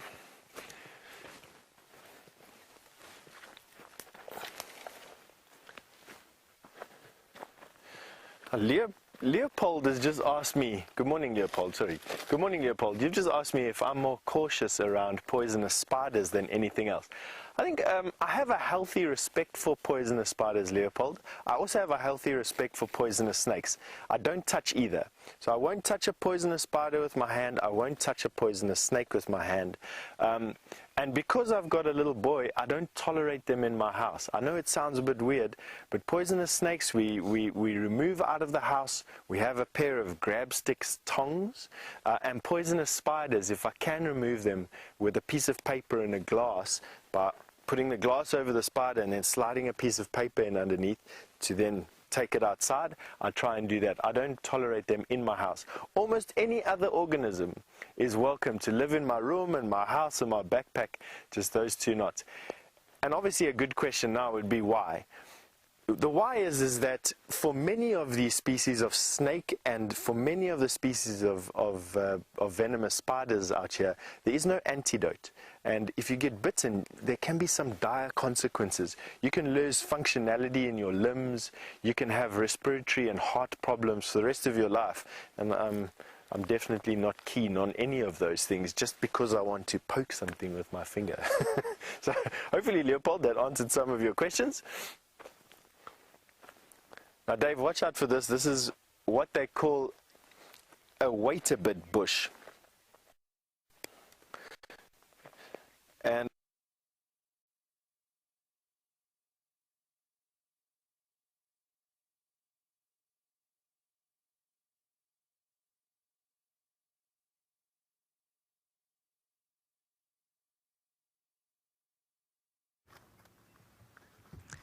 Look at that, everybody. It's a red-crested Korhaan. Stunning example of a male. And of course it doesn't have an obvious red crest, and that's because it only extends that crest when it is in the midst of trying to attract a lady. Like most of us, keeps our best for when the ladies are around. Not so, Bryan? Mm-hmm.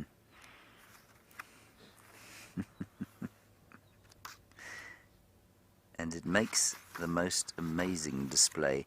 The male, what he does is he's known as the suicide bird, because he starts going, he goes,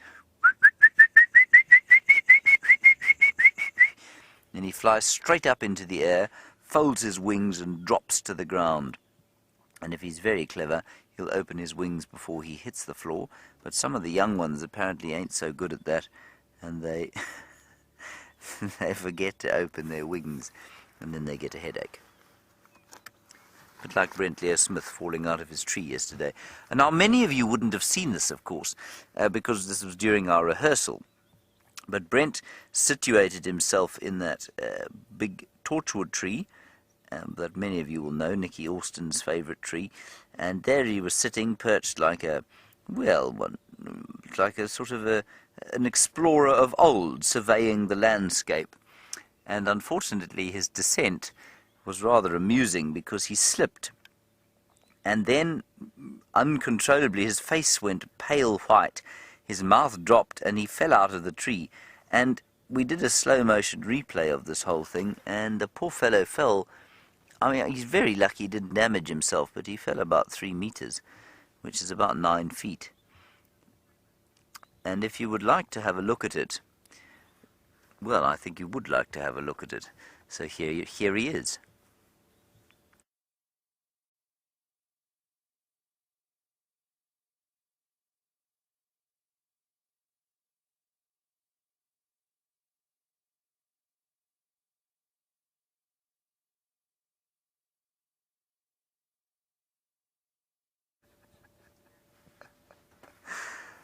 So that was a little bit like the human version of the red-crested Korhaan, making a territorial display, and he forgot to open his wings, clearly, when he hit the ground.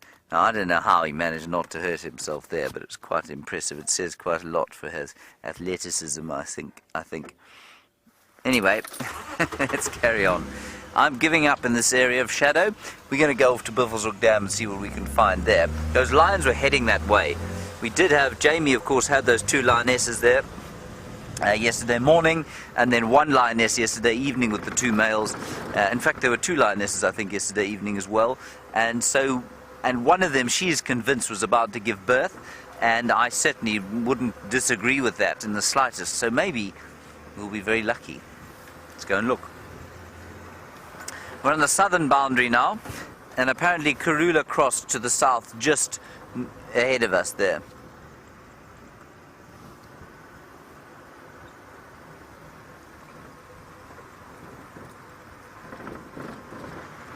Sandy, a lovely one from you, and a very sort of, I mean, I don't want to say common, but a very, it's a very human question, this, obviously, but it goes to the sort of crux of our nature, I think. You say, are there any examples of animals of different species joining each other and sort of having some kind of form of companionship? And I think that comes from the fact that we like to do that, don't we? We love to have some form of companionship with animals, and I find that amazing, and I'm not sure what the reason for it is, why we have this enjoyment and desire of a relationship with other species, but it is fascinating. I don't think there are many animals that have it. I think there are a few examples that tend to be anomalies, and I mean, you get the most obvious example out here, I guess, would be a wildebeest bull, for example, living with a herd of impala. And that bond is a bond of convenience. They do it because it's good security for the wildebeest bull. I'm not sure the impala get too much out of it. Then you have that kind of symbiotic relationship between mongoose and... there's this drag mark. Between mongoose and hornbills.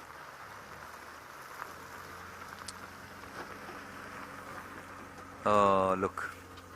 So here's where Karula crossed out. Sorry, Kirst, you'll have to go again with that. And you see the drag mark there? There's the drag mark, everybody. Karula's killed something and she's wandered in here. Whatever it is now feeding her and her little babies. I wonder how far she'll be from this very position. Especially given the fact that those cubs are now completely mobile. There's a marula tree through there to which this drag mark goes, and if we can get a view of it, I wonder if we're not... Just give me 1 second here, everyone.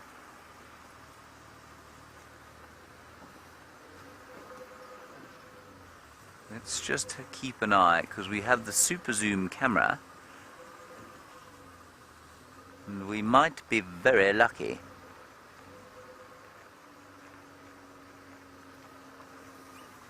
We might just be. We'll keep a lookout through here.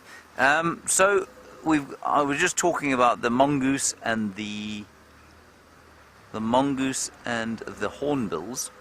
and they do have a relationship with each other. In so much as, you know, they hang around together because it's a marriage of convenience. The mongoose dig things up that the hornbills can eat, and the hornbills kind of play a security guard role. No, I don't see any. They're not far from here. It's going to be worth driving up and down this road every so often, just having a look-see. Ah, there they are. Well, there's a vehicle looking at them. Whether we'll be able to get a view or not, I don't know.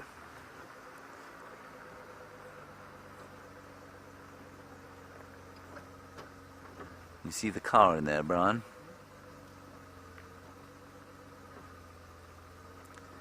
You know what? They're not on the termite mound.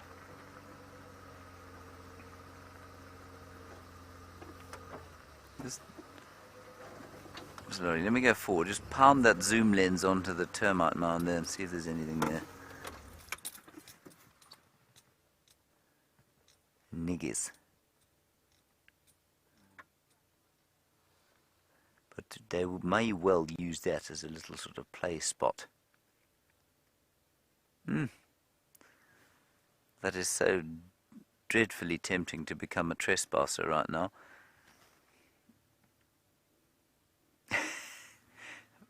The vehicle's moving. They're just the other side of this mound.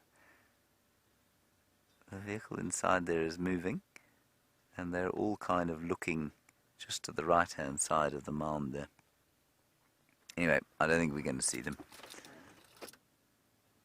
Unless she's moving.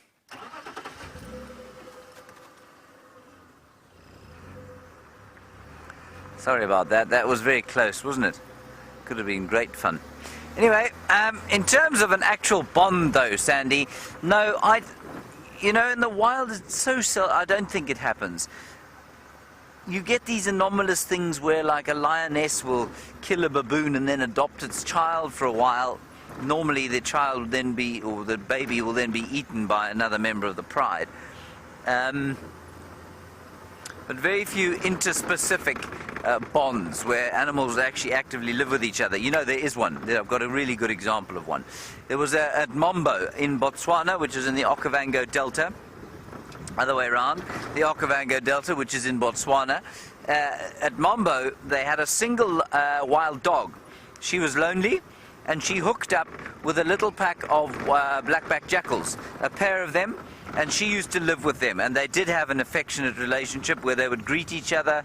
She would greet them like a wild dog would greet, and they would greet her like like jackals would. I mean, they're relatively closely related, and certainly couldn't interbreed with each other. She would go off hunting, she'd feed the adults and the cubs, and at one stage they had a female hyena as well that joined the group. She didn't have an affectionate relationship with them, but she certainly used to hang around them quite a lot. Maybe just to scavenge, but it may also have been for the company. Who knows? There's a really good example of it, Sandy. Right, so we're going to go off to Buffelshoek Dam. There are apparently elephants at the waterhole camera. We're sort of equidistant between Buffelshoek Dam and there, so I think we'll go to Buffelshoek first, have a quick look for the lions, and then we'll see if we can't bashback for the elephants. It will be quite fun. It's today Wednesday, Bryan. It's not a bad way to spend a Wednesday afternoon, a Wednesday morning. No.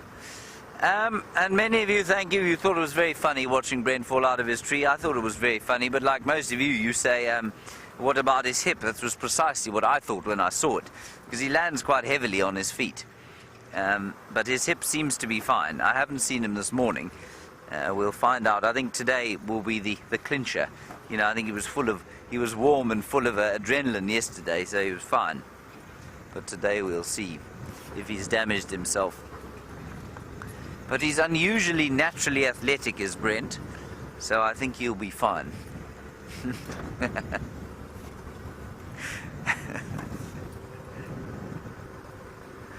Right. Stefan has managed to find a predator of some sort, a poisonous, venomous predator that is dead.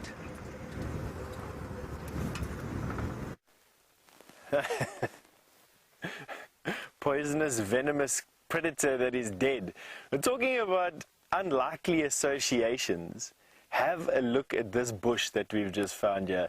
This is a common spike thorn that is just jam-packed. But what you're looking at over there is something that I've very, very rarely seen before. Have a look at the scorpion that's tied up in the web right here with the spider that killed it right next to it. Have a look at that. Isn't that amazing? So what's happened is the scorpion has climbed into this tree, this tiny little tree, to look for some prey, got tangled up in the spider's web. The spider then took great advantage of the sting not being able to be effectively deployed against it and bit the scorpion and obviously injected a toxic enough amount of its venom to kill the scorpion. And now is feasting on the scorpion. A massive, awesome meal for this spider. Now, spider venom will do two things. Spider venom, when it's injected, not only does it get injected by these two big fangs, which would be like me sticking my stick into Dave's torso, but also the fact that the spider then envenomates the prey, which immobilizes it, in this case killed a scorpion, and in the second case starts to digest the inside of the scorpion's body, which then liquefies it, allowing the spider to use its mouthparts to then suck out the juice of the liquefied body. And that is exactly what's happening at the moment. That spider's probably needing some time to liquefy the insides of that scorpion's body. But isn't that just incredible? That's very, very worthy of a screenshot. So if you can take a screen grab, absolutely, please take one and send it to us. We'd love to share it. You can send it to email via questions@WildEarth TV, or you can send it or post it, I think, on the hashtag SafariLIVE on Twitter. Yes, that was now a find this morning, eh? Spider killing scorpion. Now that scorpion is a baby Europlectes olivaceus, or the olive thick-tailed scorpion. That scorpion there, when it gets a little bit bigger, stings a child younger than 6 years old or someone with a heart condition. It's actually strong enough to poison us. Can you believe it? It's actually strong enough to do us some harm. That's how venomous that little scorpion is. And that little spider, its venom just managed to kill that. Nice. Another thing that's on this particularly productive plant is this very interesting caterpillar. Have a look at that bizarre head on that caterpillar.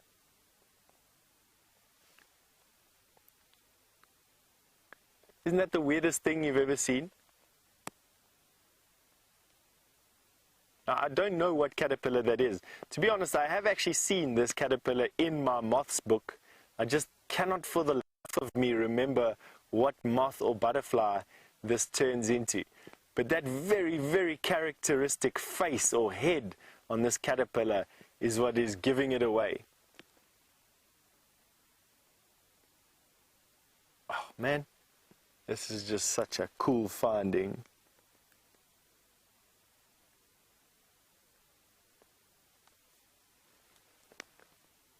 Alright, looks like something out of an Alien with some mask on it. Back to that way. Lots of things going on in this bush.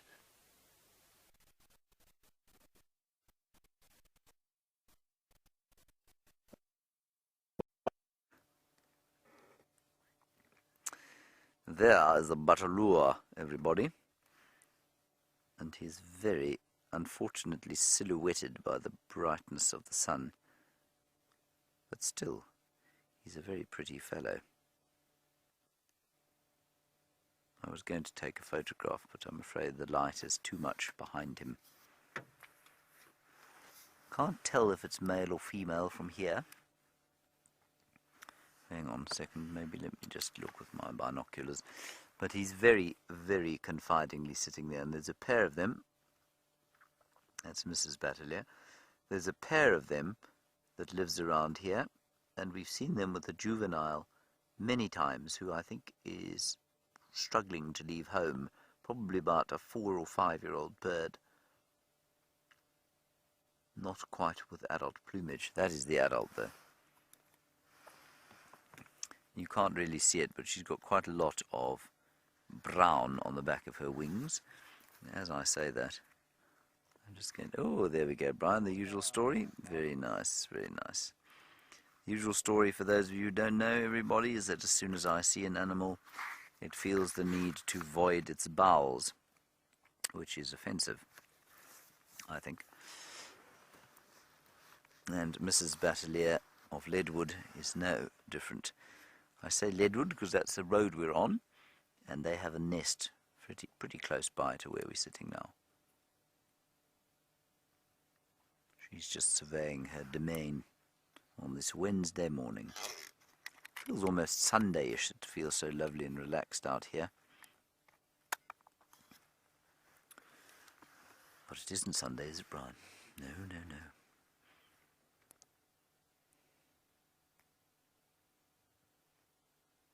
Stunning. Let's just try and see if we can't get around her, and then we can get a better look at her lovely red face. Oh, hang on, Ephraim's calling me. Go ahead, Ev.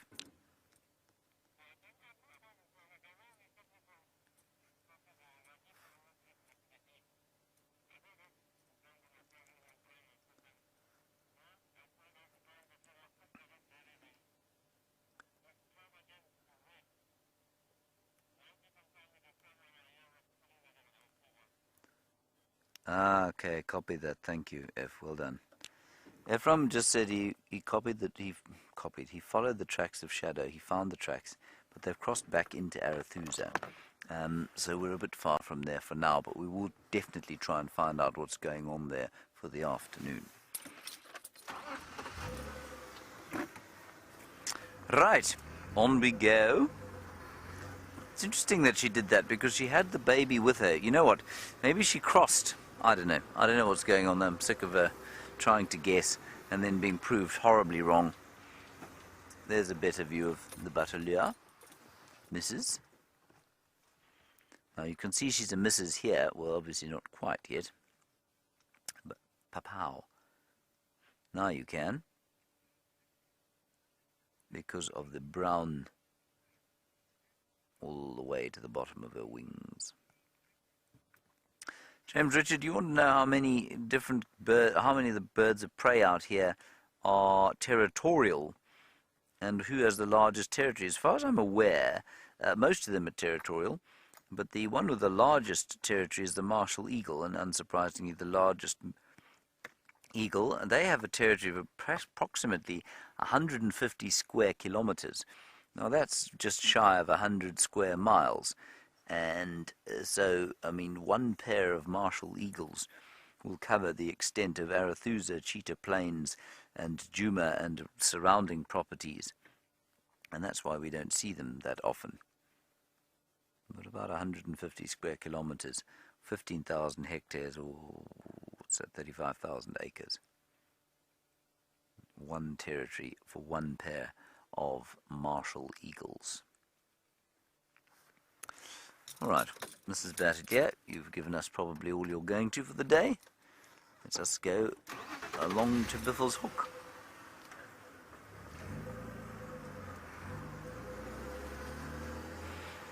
We might be lucky and find those lions there, who knows.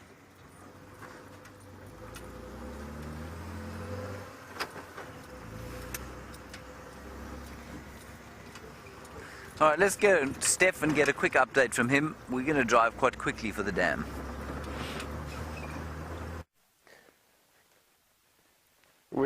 We're actually still in this area with this very funny caterpillar and this spider that's managed to catch the scorpion. We haven't gone anywhere.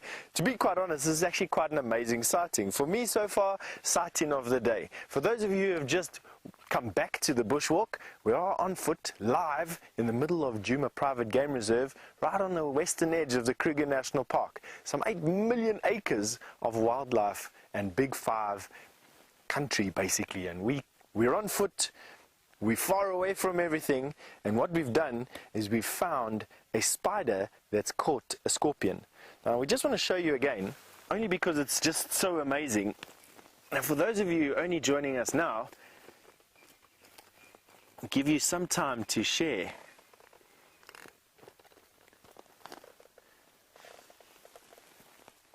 Alright, I'm going to try and reveal it to you over there.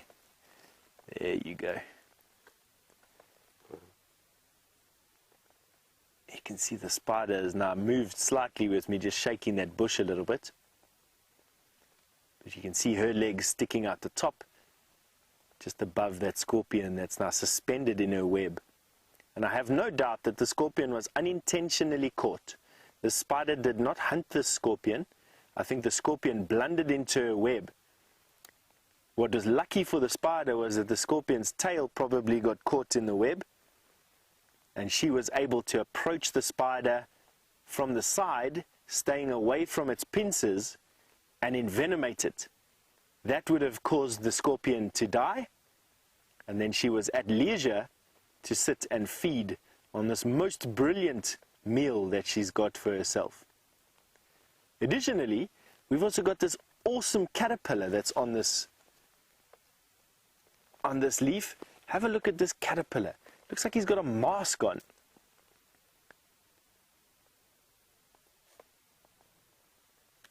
Green caterpillar, I have no idea what butterfly or moth this turns into.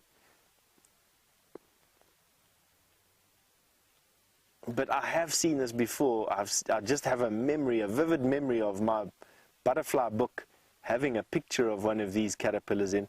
And I definitely at breakfast this morning are going to pull out my reference book when I get back to camp and go and have a look for what this is. First one I've ever seen though.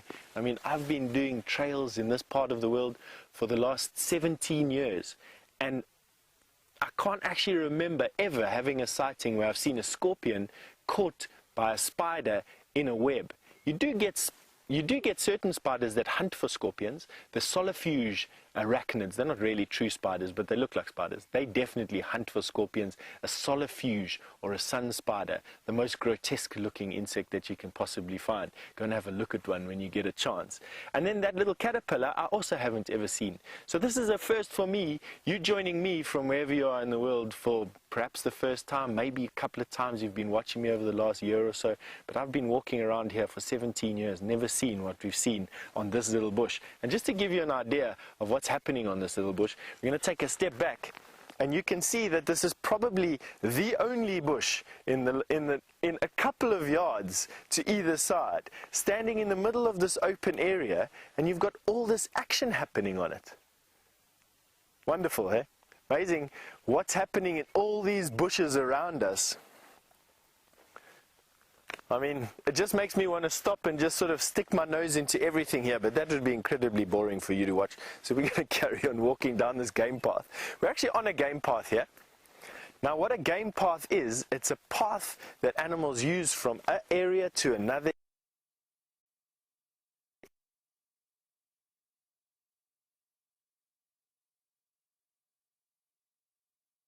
By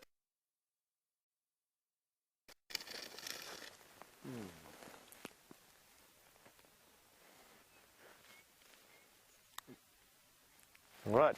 Here are their footprints. I'm going to demark.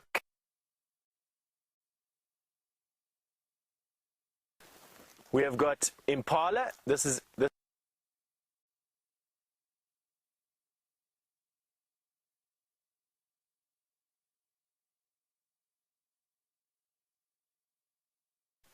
An elephant that's walked on this game path. That's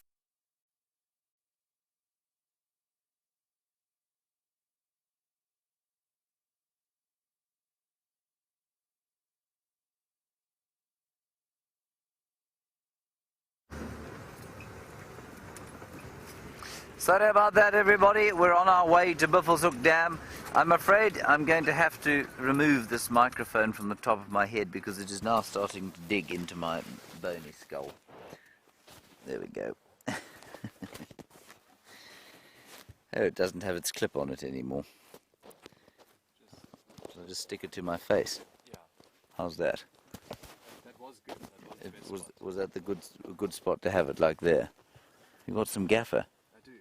Where is it? Is it here? Here we go. Sorry about this, everyone. It was digging into my skull. It was very unpleasant.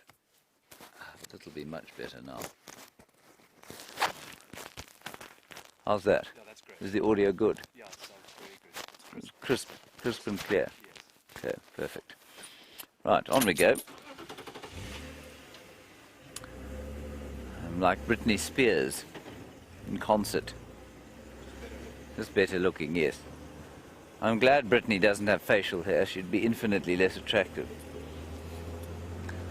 We're still driving towards Buffelshoek Dam, everyone. I'm truly not sure what to do with this microphone. I suppose I could just gaffer it to my clothes rather than my face. But you see, you can't see my face unless I look at you. If I look at you like that, you have no idea that I have a fluffy thing attached to my face. Now the lions this morning started heading east from over there, and so with any luck we'll bump into them again. They came through that thick drainage line towards Buffelshoek Dam and towards this horrific road.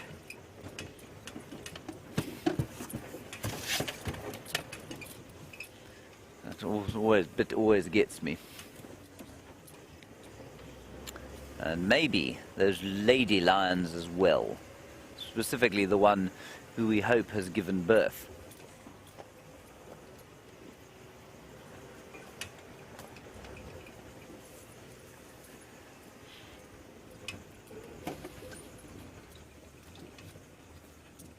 I thought I spotted an elephant, but I don't think I did.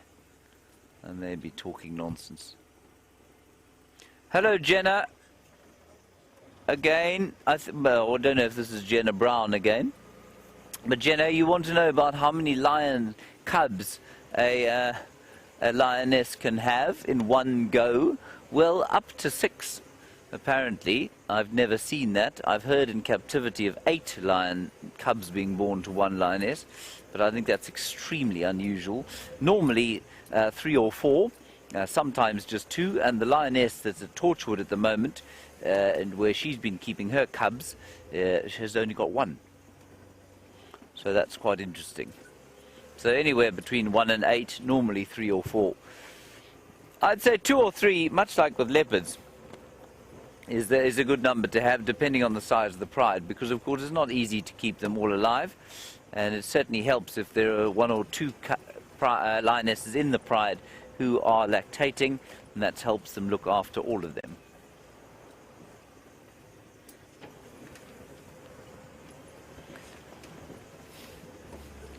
I wonder if this gaffer tape will take any of the hair off my face when I remove it. Anyway, we're not too far from the dam now, so we'll just pop around the corner there and see what we can find. It is interesting though, just as we sit over here, in fact no, let me go around the corner to show you, but just how the landscape has changed, how the colours have become the golden and brown colors of the winter, especially when you get onto a bit of a high point and you see over the vegetation. And yes, there's a little bit of pink and red in there, as you would expect. Ooh. These birds never sit still for any length of time. Maybe they will now.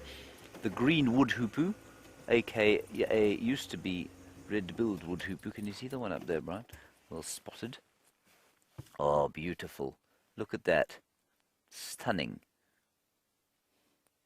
And that long beak is a probing beak. It's for digging under in the fissures of the bark, seeing if it can find beetle grubs. And that's quite a big bird, you know. That's almost a foot long with the tail. In fact, easily a foot long with the tail. That's fantastic.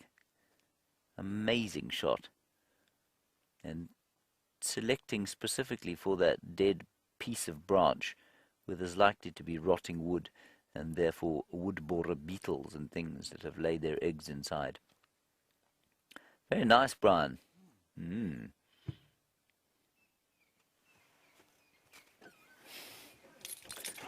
Just nip round the corner here and try and get a view out to the west to show you what I mean about the vegetation.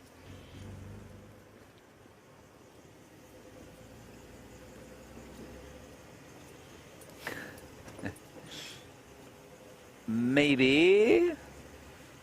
No. Yes, here we go.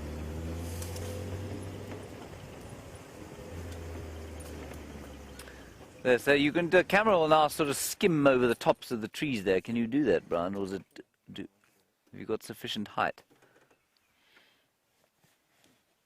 There we are. There, and what you want to be looking at there is basically not the blue sky, of course, but the brownish green vegetation underneath it. That is very much a wintry landscape, and not unattractive at all, but just very different from the summer. That's wonderful. This gives you a real sense of the space that we have here.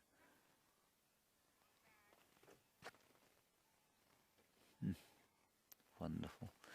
Justin, nice one from you while we drive along to Buffelshoek Dam. I've now got spiderweb stuck in my microphone attachment. You say, how bad is the deforestation in South Africa? Justin, relative to the rest of the world, not very bad at all, you know, but that's largely because we don't have forests, really. There are very few actual forests in South Africa, some along the mountain ranges, which have been, in some areas, denuded and deforested so that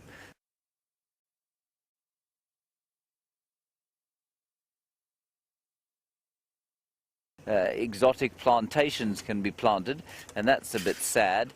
But there are pockets of mist belt forest and sand forest that are very intact in this country. But I suspect that we haven't had, you know, oh, that's a grey-hooded kingfisher, and it shouldn't be here. No, it's not a brown-hooded kingfisher. It should be here. That's a beautiful shot. That's fantastic. Well done, Bryan. It's one of the only colourful kingfishers that does remain through the winter time. With its halcyon blue backside. Oh, absolutely amazing. Did you notice that, everybody? Batelier and kingfisher void their bowels on sight of me. Stunning. So that is the brown-hooded kingfisher. I should put this on my jacket now. It's starting to fall off my face. I think this is a good idea, actually, this head thing, but we may just have to modify it slightly so that it doesn't bore into my skull. What did you think, Bryan? I don't think I should have to accept that. No, you don't want things boring into your skull. No, having something boring into your skull is very unpleasant. It's not a good time. No. A very bad time. I'll have to have a word with Gendre. Justin, sorry, yes, you wanted to know about deforestation. So the country that is South Africa doesn't have sufficient rainfall to have extensive forests, and what we'd call this was woodland. And yes, there are many woodland areas that have been denuded of vegetation completely, but that's just the very nature of having lots of people in one place or on the planet generally. But actual true forest, where the canopy is closed, there's very little understory, there are not many of them around South Africa, and yes, some have been denuded. There's no doubt that they've been reduced over the years, but I think you'll find that very few of them, at least that most of what we have now, is pretty safe. Unlike, say, areas of the Congo Basin, which is in the middle of the continent, where there's a lot more rain, there are huge numbers, there are huge rainforests there, and their European logging companies are doing horrible damage. Let's head across to Stef. He's got another arachnid to show you.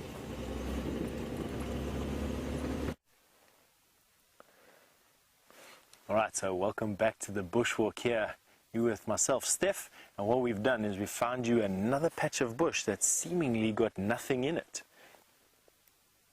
except for one little thing that we found very, very interesting, is that this little ball here is the egg sac of some spiders. And when we had a closer look and found the web, here's the web, and look at all her babies. I'm going to put my grass right there. You'll notice these little balls. Now, it might take us a bit of time just to get some focus. Dave, can you see them? Yes. All the little spiders, there must be close on 100 spiders inside here getting warm in the sun. And you may not think that they're spiders, but have a look when I gently, gently blow on this. Watch here.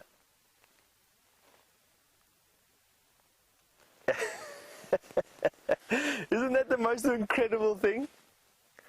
Now, obviously, you get spiders that live in communities. Like, you get baby spiders, and obviously baby spiders before they get big enough to fly away, and I'll go into that in a second. But you do get spiders that live in communities. Spiders that live in communities are able to hunt larger things and overcome larger prey, and obviously share in everyone's, or everyone as a contributing factor. I don't think that this is the case. I think that in this particular case, we don't have a community web spider. We've just got spiders that have hatched at this time of the year, as unbelieving as that even sounds to me. They are spending their first couple of hours, they were probably hatched last night, spending their first couple of hours just warming up in the sun. What will happen then is these spiders would one by one crawl to the tops of these grass stems here and then balloon. They hunch their back over and they let out a stream of silk into the wind, which eventually creates enough drag on that piece of silk to whip the spider away. And that's how these spiders spread through the bush here. They go to the top of the grass, they let go the streamer of silk, and then boop, they pop off and they float into the wind. And I do know that balloons that have gone up into the upper atmosphere with collecting boxes and collecting baskets have found ballooning spiders just like this, high up in the atmosphere, far higher than what we fly, the Boeing 747s or Airbus A380s or whatever the latest acronym is for these massive airplanes we see flying overhead. But isn't this incredible, hey? A nest of young spiderlings getting warm in the sun. There you can see them all at the tip of my grass. I'll try and see if I can put it in. There we go, into the middle of them.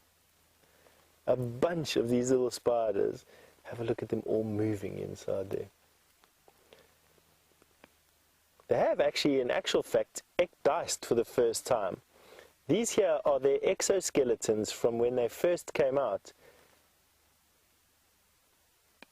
Yeah, they're all coming up to see what's disturbed. Let's see what they do. See, they're all coming to see what the disturbance is. Coming to see if it's something that they can eat. No. Wow. That is really, really awesome. Very, very glad that we could show that with you, most definitely. Alrighty. Now, it's going to take us a bit of time to get the backpack back onto Dave's shoulders. We've taken the backpack off so we can keep it straight next to the tree. And because of that, and we don't want to shake you around too much where we are, I'm going to send you back over to James.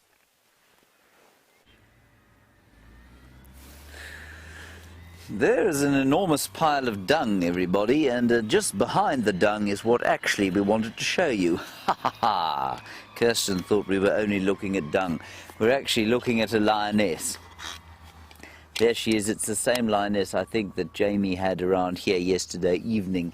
And I'm afraid in the background, of course, the sound of a major mining excavation going on, because we are right near Buffelshoek Dam, which is being modified at the moment.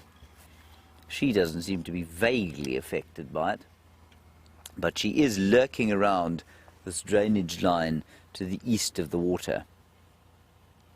So I've no doubt when the earth-moving equipment stops, she'll move down to the water and have a drink. I wonder if, I don't know if she actually gave birth. I doubt she gave birth last night, if she's lying here. But it's possible that she did, somewhere in the drainage line, in the little sort of alcoves that exist in this dry riverbed that runs away from the dam. No, she's not doing a great deal, is she, Bryan? No. She did look up once.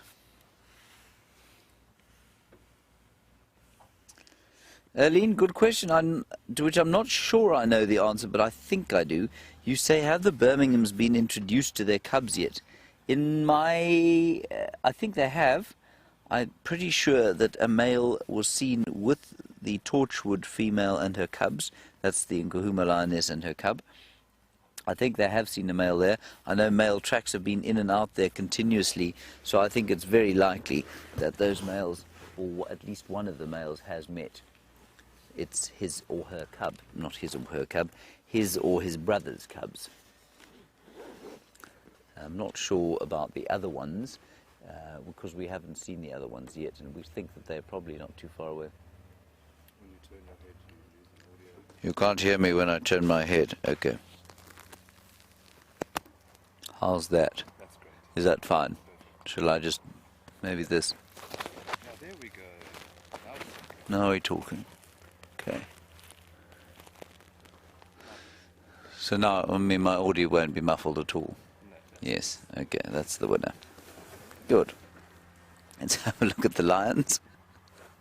So we've got those other two males, and basically, these the other two cubs, we think, born to that other lioness, and we think that she's in the drainage line almost exactly where those two males walk today. So it's possible that they are actually lurking around with their new offspring there as we speak.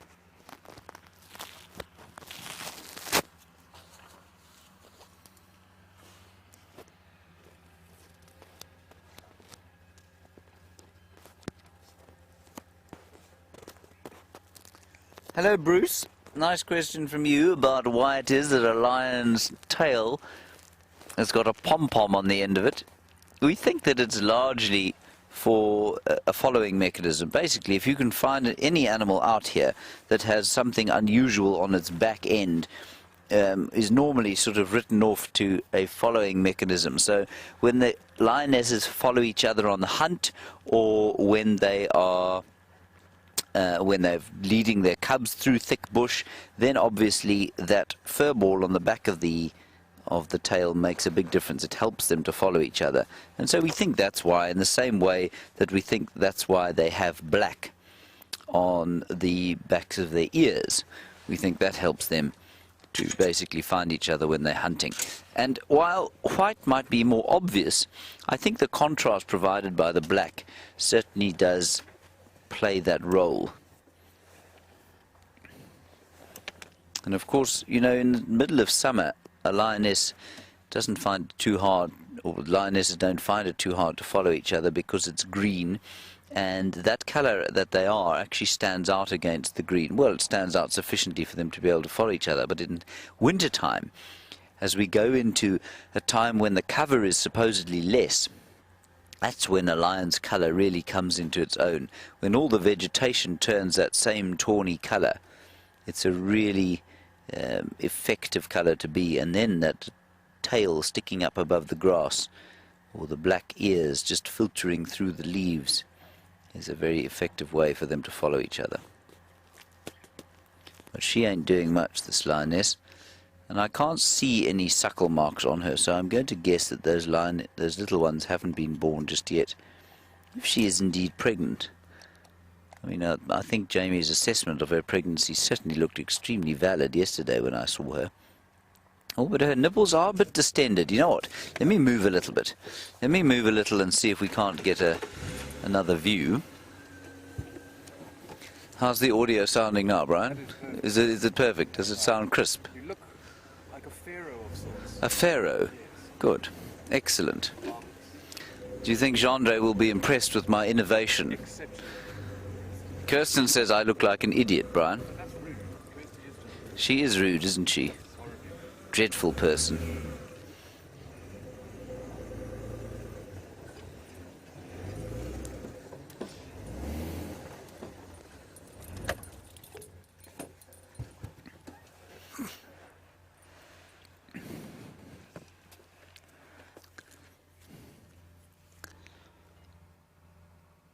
Now I see there.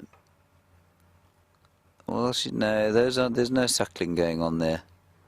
They may be a bit swollen because she's lactating. Now we know that lionesses go into what we call a state called a false estrus, and a false estrus is precisely that. When they come into estrus, their bodies produce all the hormones of estrus, and if you don't know what estrus is, it's basically heat. So in the same way that a dog comes into heat, or a house cat comes into heat. And James Richard, you want to know what would bring a lioness into false estrus?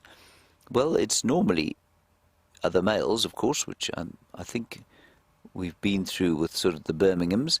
These lionesses went into a false estrus period when the Birmingham boys took over this area, and because they were in a false estrus, they didn't conceive when they were first mated with. And I think that is the only situation, James, under which a lioness will come into false estrus.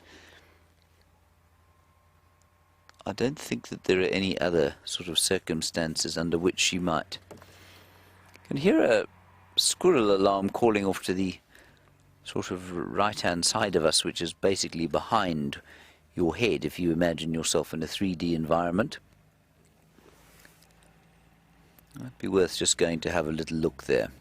Anyway, let's leave this lioness. She's fast asleep, doing not very much at all. Very nice that she's still here. I think it's going to be well worth coming back to visit this area this afternoon once the vehicles have stopped their excavating, because maybe those males are going to come back. I'm pretty sure the two males we saw this morning were the two that were knocking about here yesterday. Good luck, lioness.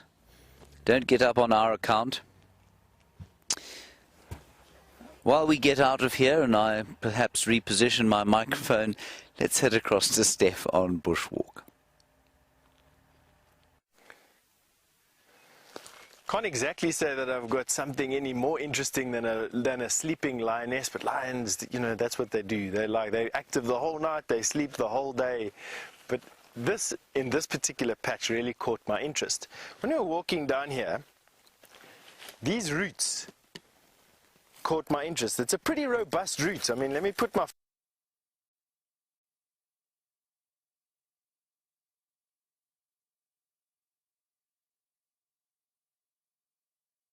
There's an exposed root. But when you look around me, you'll see that there is no big tree close by. Have a look here. So that led me to ask the question, where does this root come from? But we followed it. So we followed it to there. And here's another exposed piece of this root. Right here. And here it is again. Oh no, that's some sand. Sorry. But the only conclusion I can come to is that this marula tree is sending out that thick roots all the way to where we're standing. And it's probably easily a good 15 to 20 yards from where this root is, which is phenomenal, to be quite honest. I don't quite know why this tree would send out such...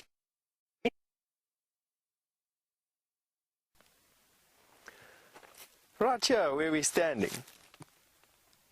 I mean, obviously there must be something underneath the ground over here that is stopping the roots from going down.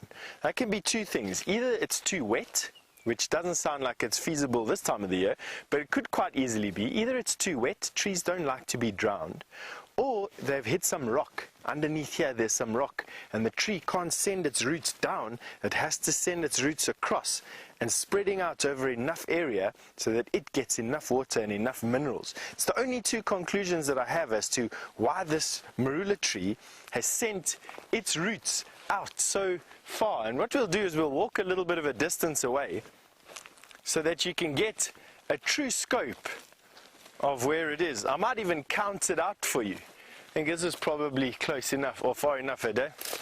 Let me count it out for you, I'll show you.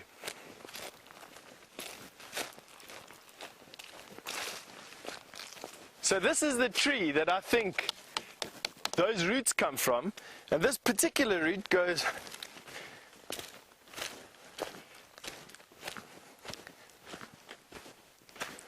"12 yards away from the tree, and it's still thick, it's still this thick. Amazing. Truly just wonderful. And the only conclusion, like I said, that I can come to is probably water or rocks. Justin's just asked me how a game trail from a man-made trail. Justin, that's quite a good question. In an area where you've got lots of people walking, you could expect that some trails would be made between crops and fields, water, perhaps a shop and the local village, or a kraal or a feeding area for cattle. In areas like this, made are game paths between feeding areas and water. And the key differentiator for me would be two things: the lack of domestic cattle footprints and the lack of human footprints in an area. You just very rarely do you find domestic cattle inside.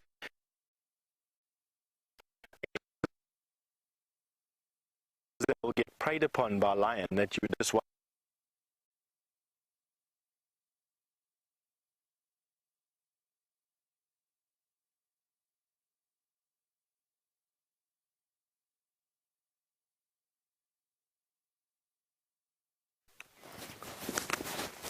Esses in Djuma Bryan. We're back again, everybody. There's been a lot of crash cutting from the bushwalk today, and that's just because Steffi is pushing the limits of what it's able to do, clearly, and we have to do that every so often just to check what's going on. We're heading towards now the centre of the reserve. We might pick up on those two males again. Nothing turned out to be shouting, or it didn't seem to be obvious what those squirrels were shouting at, and we'll see if we don't quickly get you a herd of elephants before the end of the drive. I know that there are some still at the waterhole camera. I won't ever be having my microphone like this again, everyone. It's just that I don't know why, but I find it quite amusing to have it attached to my chin for the next few minutes. Mainly because I know that the final control is rolling their eyes so far towards the top of the ceiling that they're almost going to do a 180-degree turn. I quite enjoy it. I know you do, Bryan. I mean, I think it's quite splendid. it is. And thank you all for your screenshots of my pharaonic beard. Here, we'll give you an opportunity to take another one. I need to look pharaonic though, don't I? What, yeah, just turn your head a little bit more, get in a bit of shadow. Oh, there we go. There's more rude comments coming from Kirsty. More rude comments. She says I'm not pharaonic, I'm moronic. She's so unkind to us, everybody. She's so intimidating. She intimidates the whole camp.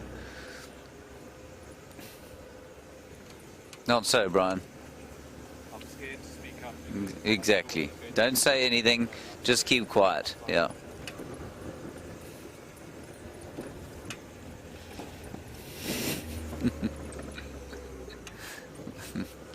All right, just a few more minutes of drive, everyone. I'm going to drive relatively quickly down here. I just want to see if those lions didn't pop out here. I think you'll probably find they were heading for the dam there, and then the earth-moving works began, and I think you'll probably find they therefore sort of stopped, either just shy of the dam, or they've gone past it and they're not too far from where that lioness is lying. I hope she has babies around there. I can't wait to spend a bit more time around some lion cubs. I'll just say very special. And as Jamie said the other day, we were busy postulating on why it is that Karula and Shadow, or specifically Karula, is seemingly spending time so far in the southern corner of her territory. Jamie said, well, there's been a huge amount more lion activity on Djuma than there has of late. And she's right, of course. The Nkuhumas have been up and down here continuously. The males have been spending a huge amount more time on Djuma than they did for the first sort of, they've been around almost a year now. For the first, 10 months, they've probably spent far more time in the last 2 months here than they did in the previous 10 months combined, I think. And so that may well have resulted in Karula just pushing south a little bit with their cubs, and also in the hyenas, of course, disappearing to Simbambili. Bryan, what are you laughing at?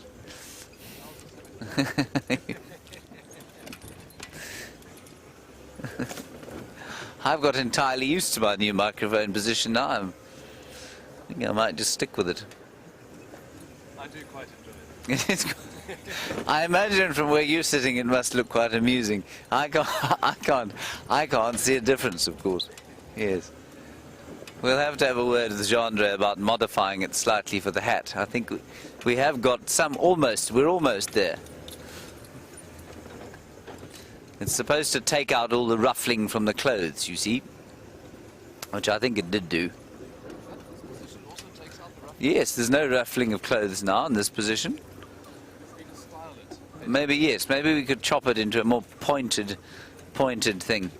All right, while we go through this drainage line, see if we can see the lions for the last time, pop across to Stef and say good morning to him.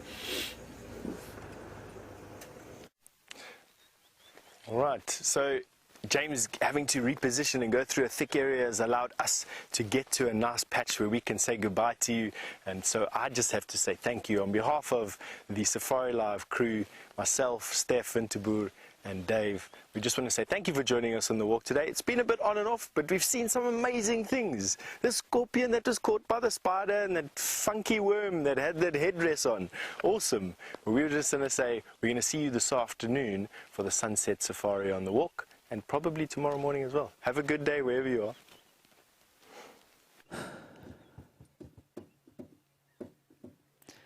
I've not heard Stef use the term funky before. Funky worm? I can't wait to see a screenshot of the funky worm. He's really loosening up his ass, Stef, isn't he, Bryan? Using a term like that. This waterbuck, a little herd of waterbuck, are basically exactly where I thought the lions might have been wandering to. So clearly either these waterbuck are about to be devoured or the lions are not here. I think far more likely, given the lateness of the morning, that the latter is the case. Anyway, I think we'll enjoy our last 2 minutes with these waterbuck here. They're grazing peacefully in the sun. The white-browed scrub robins calling intermittently down the Mulwati drainage line. And it's all just rather peaceful and nice, isn't it, Bryan? So peaceful.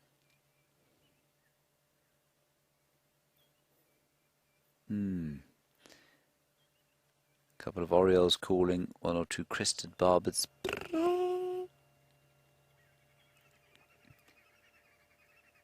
That you can hear there is the green wood hoopoe. Remember we saw him with his bright red bill and that little flock.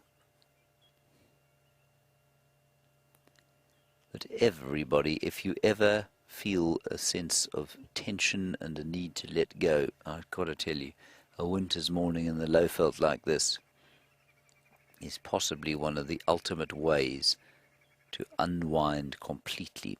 And that's why thousands of tourists come here year after year to absorb the peace of this ancient wilderness.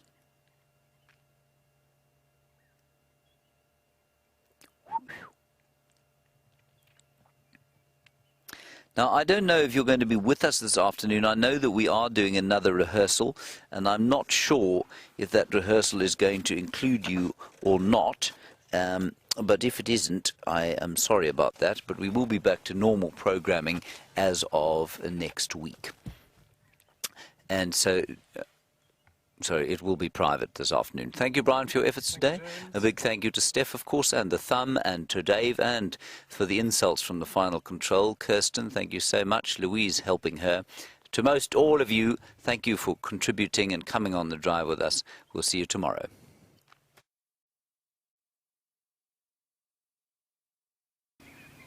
Stations located 2 male lions at Djuma Dam. Yes, are stacked because their ears are so much better than ours. Recognize the pattern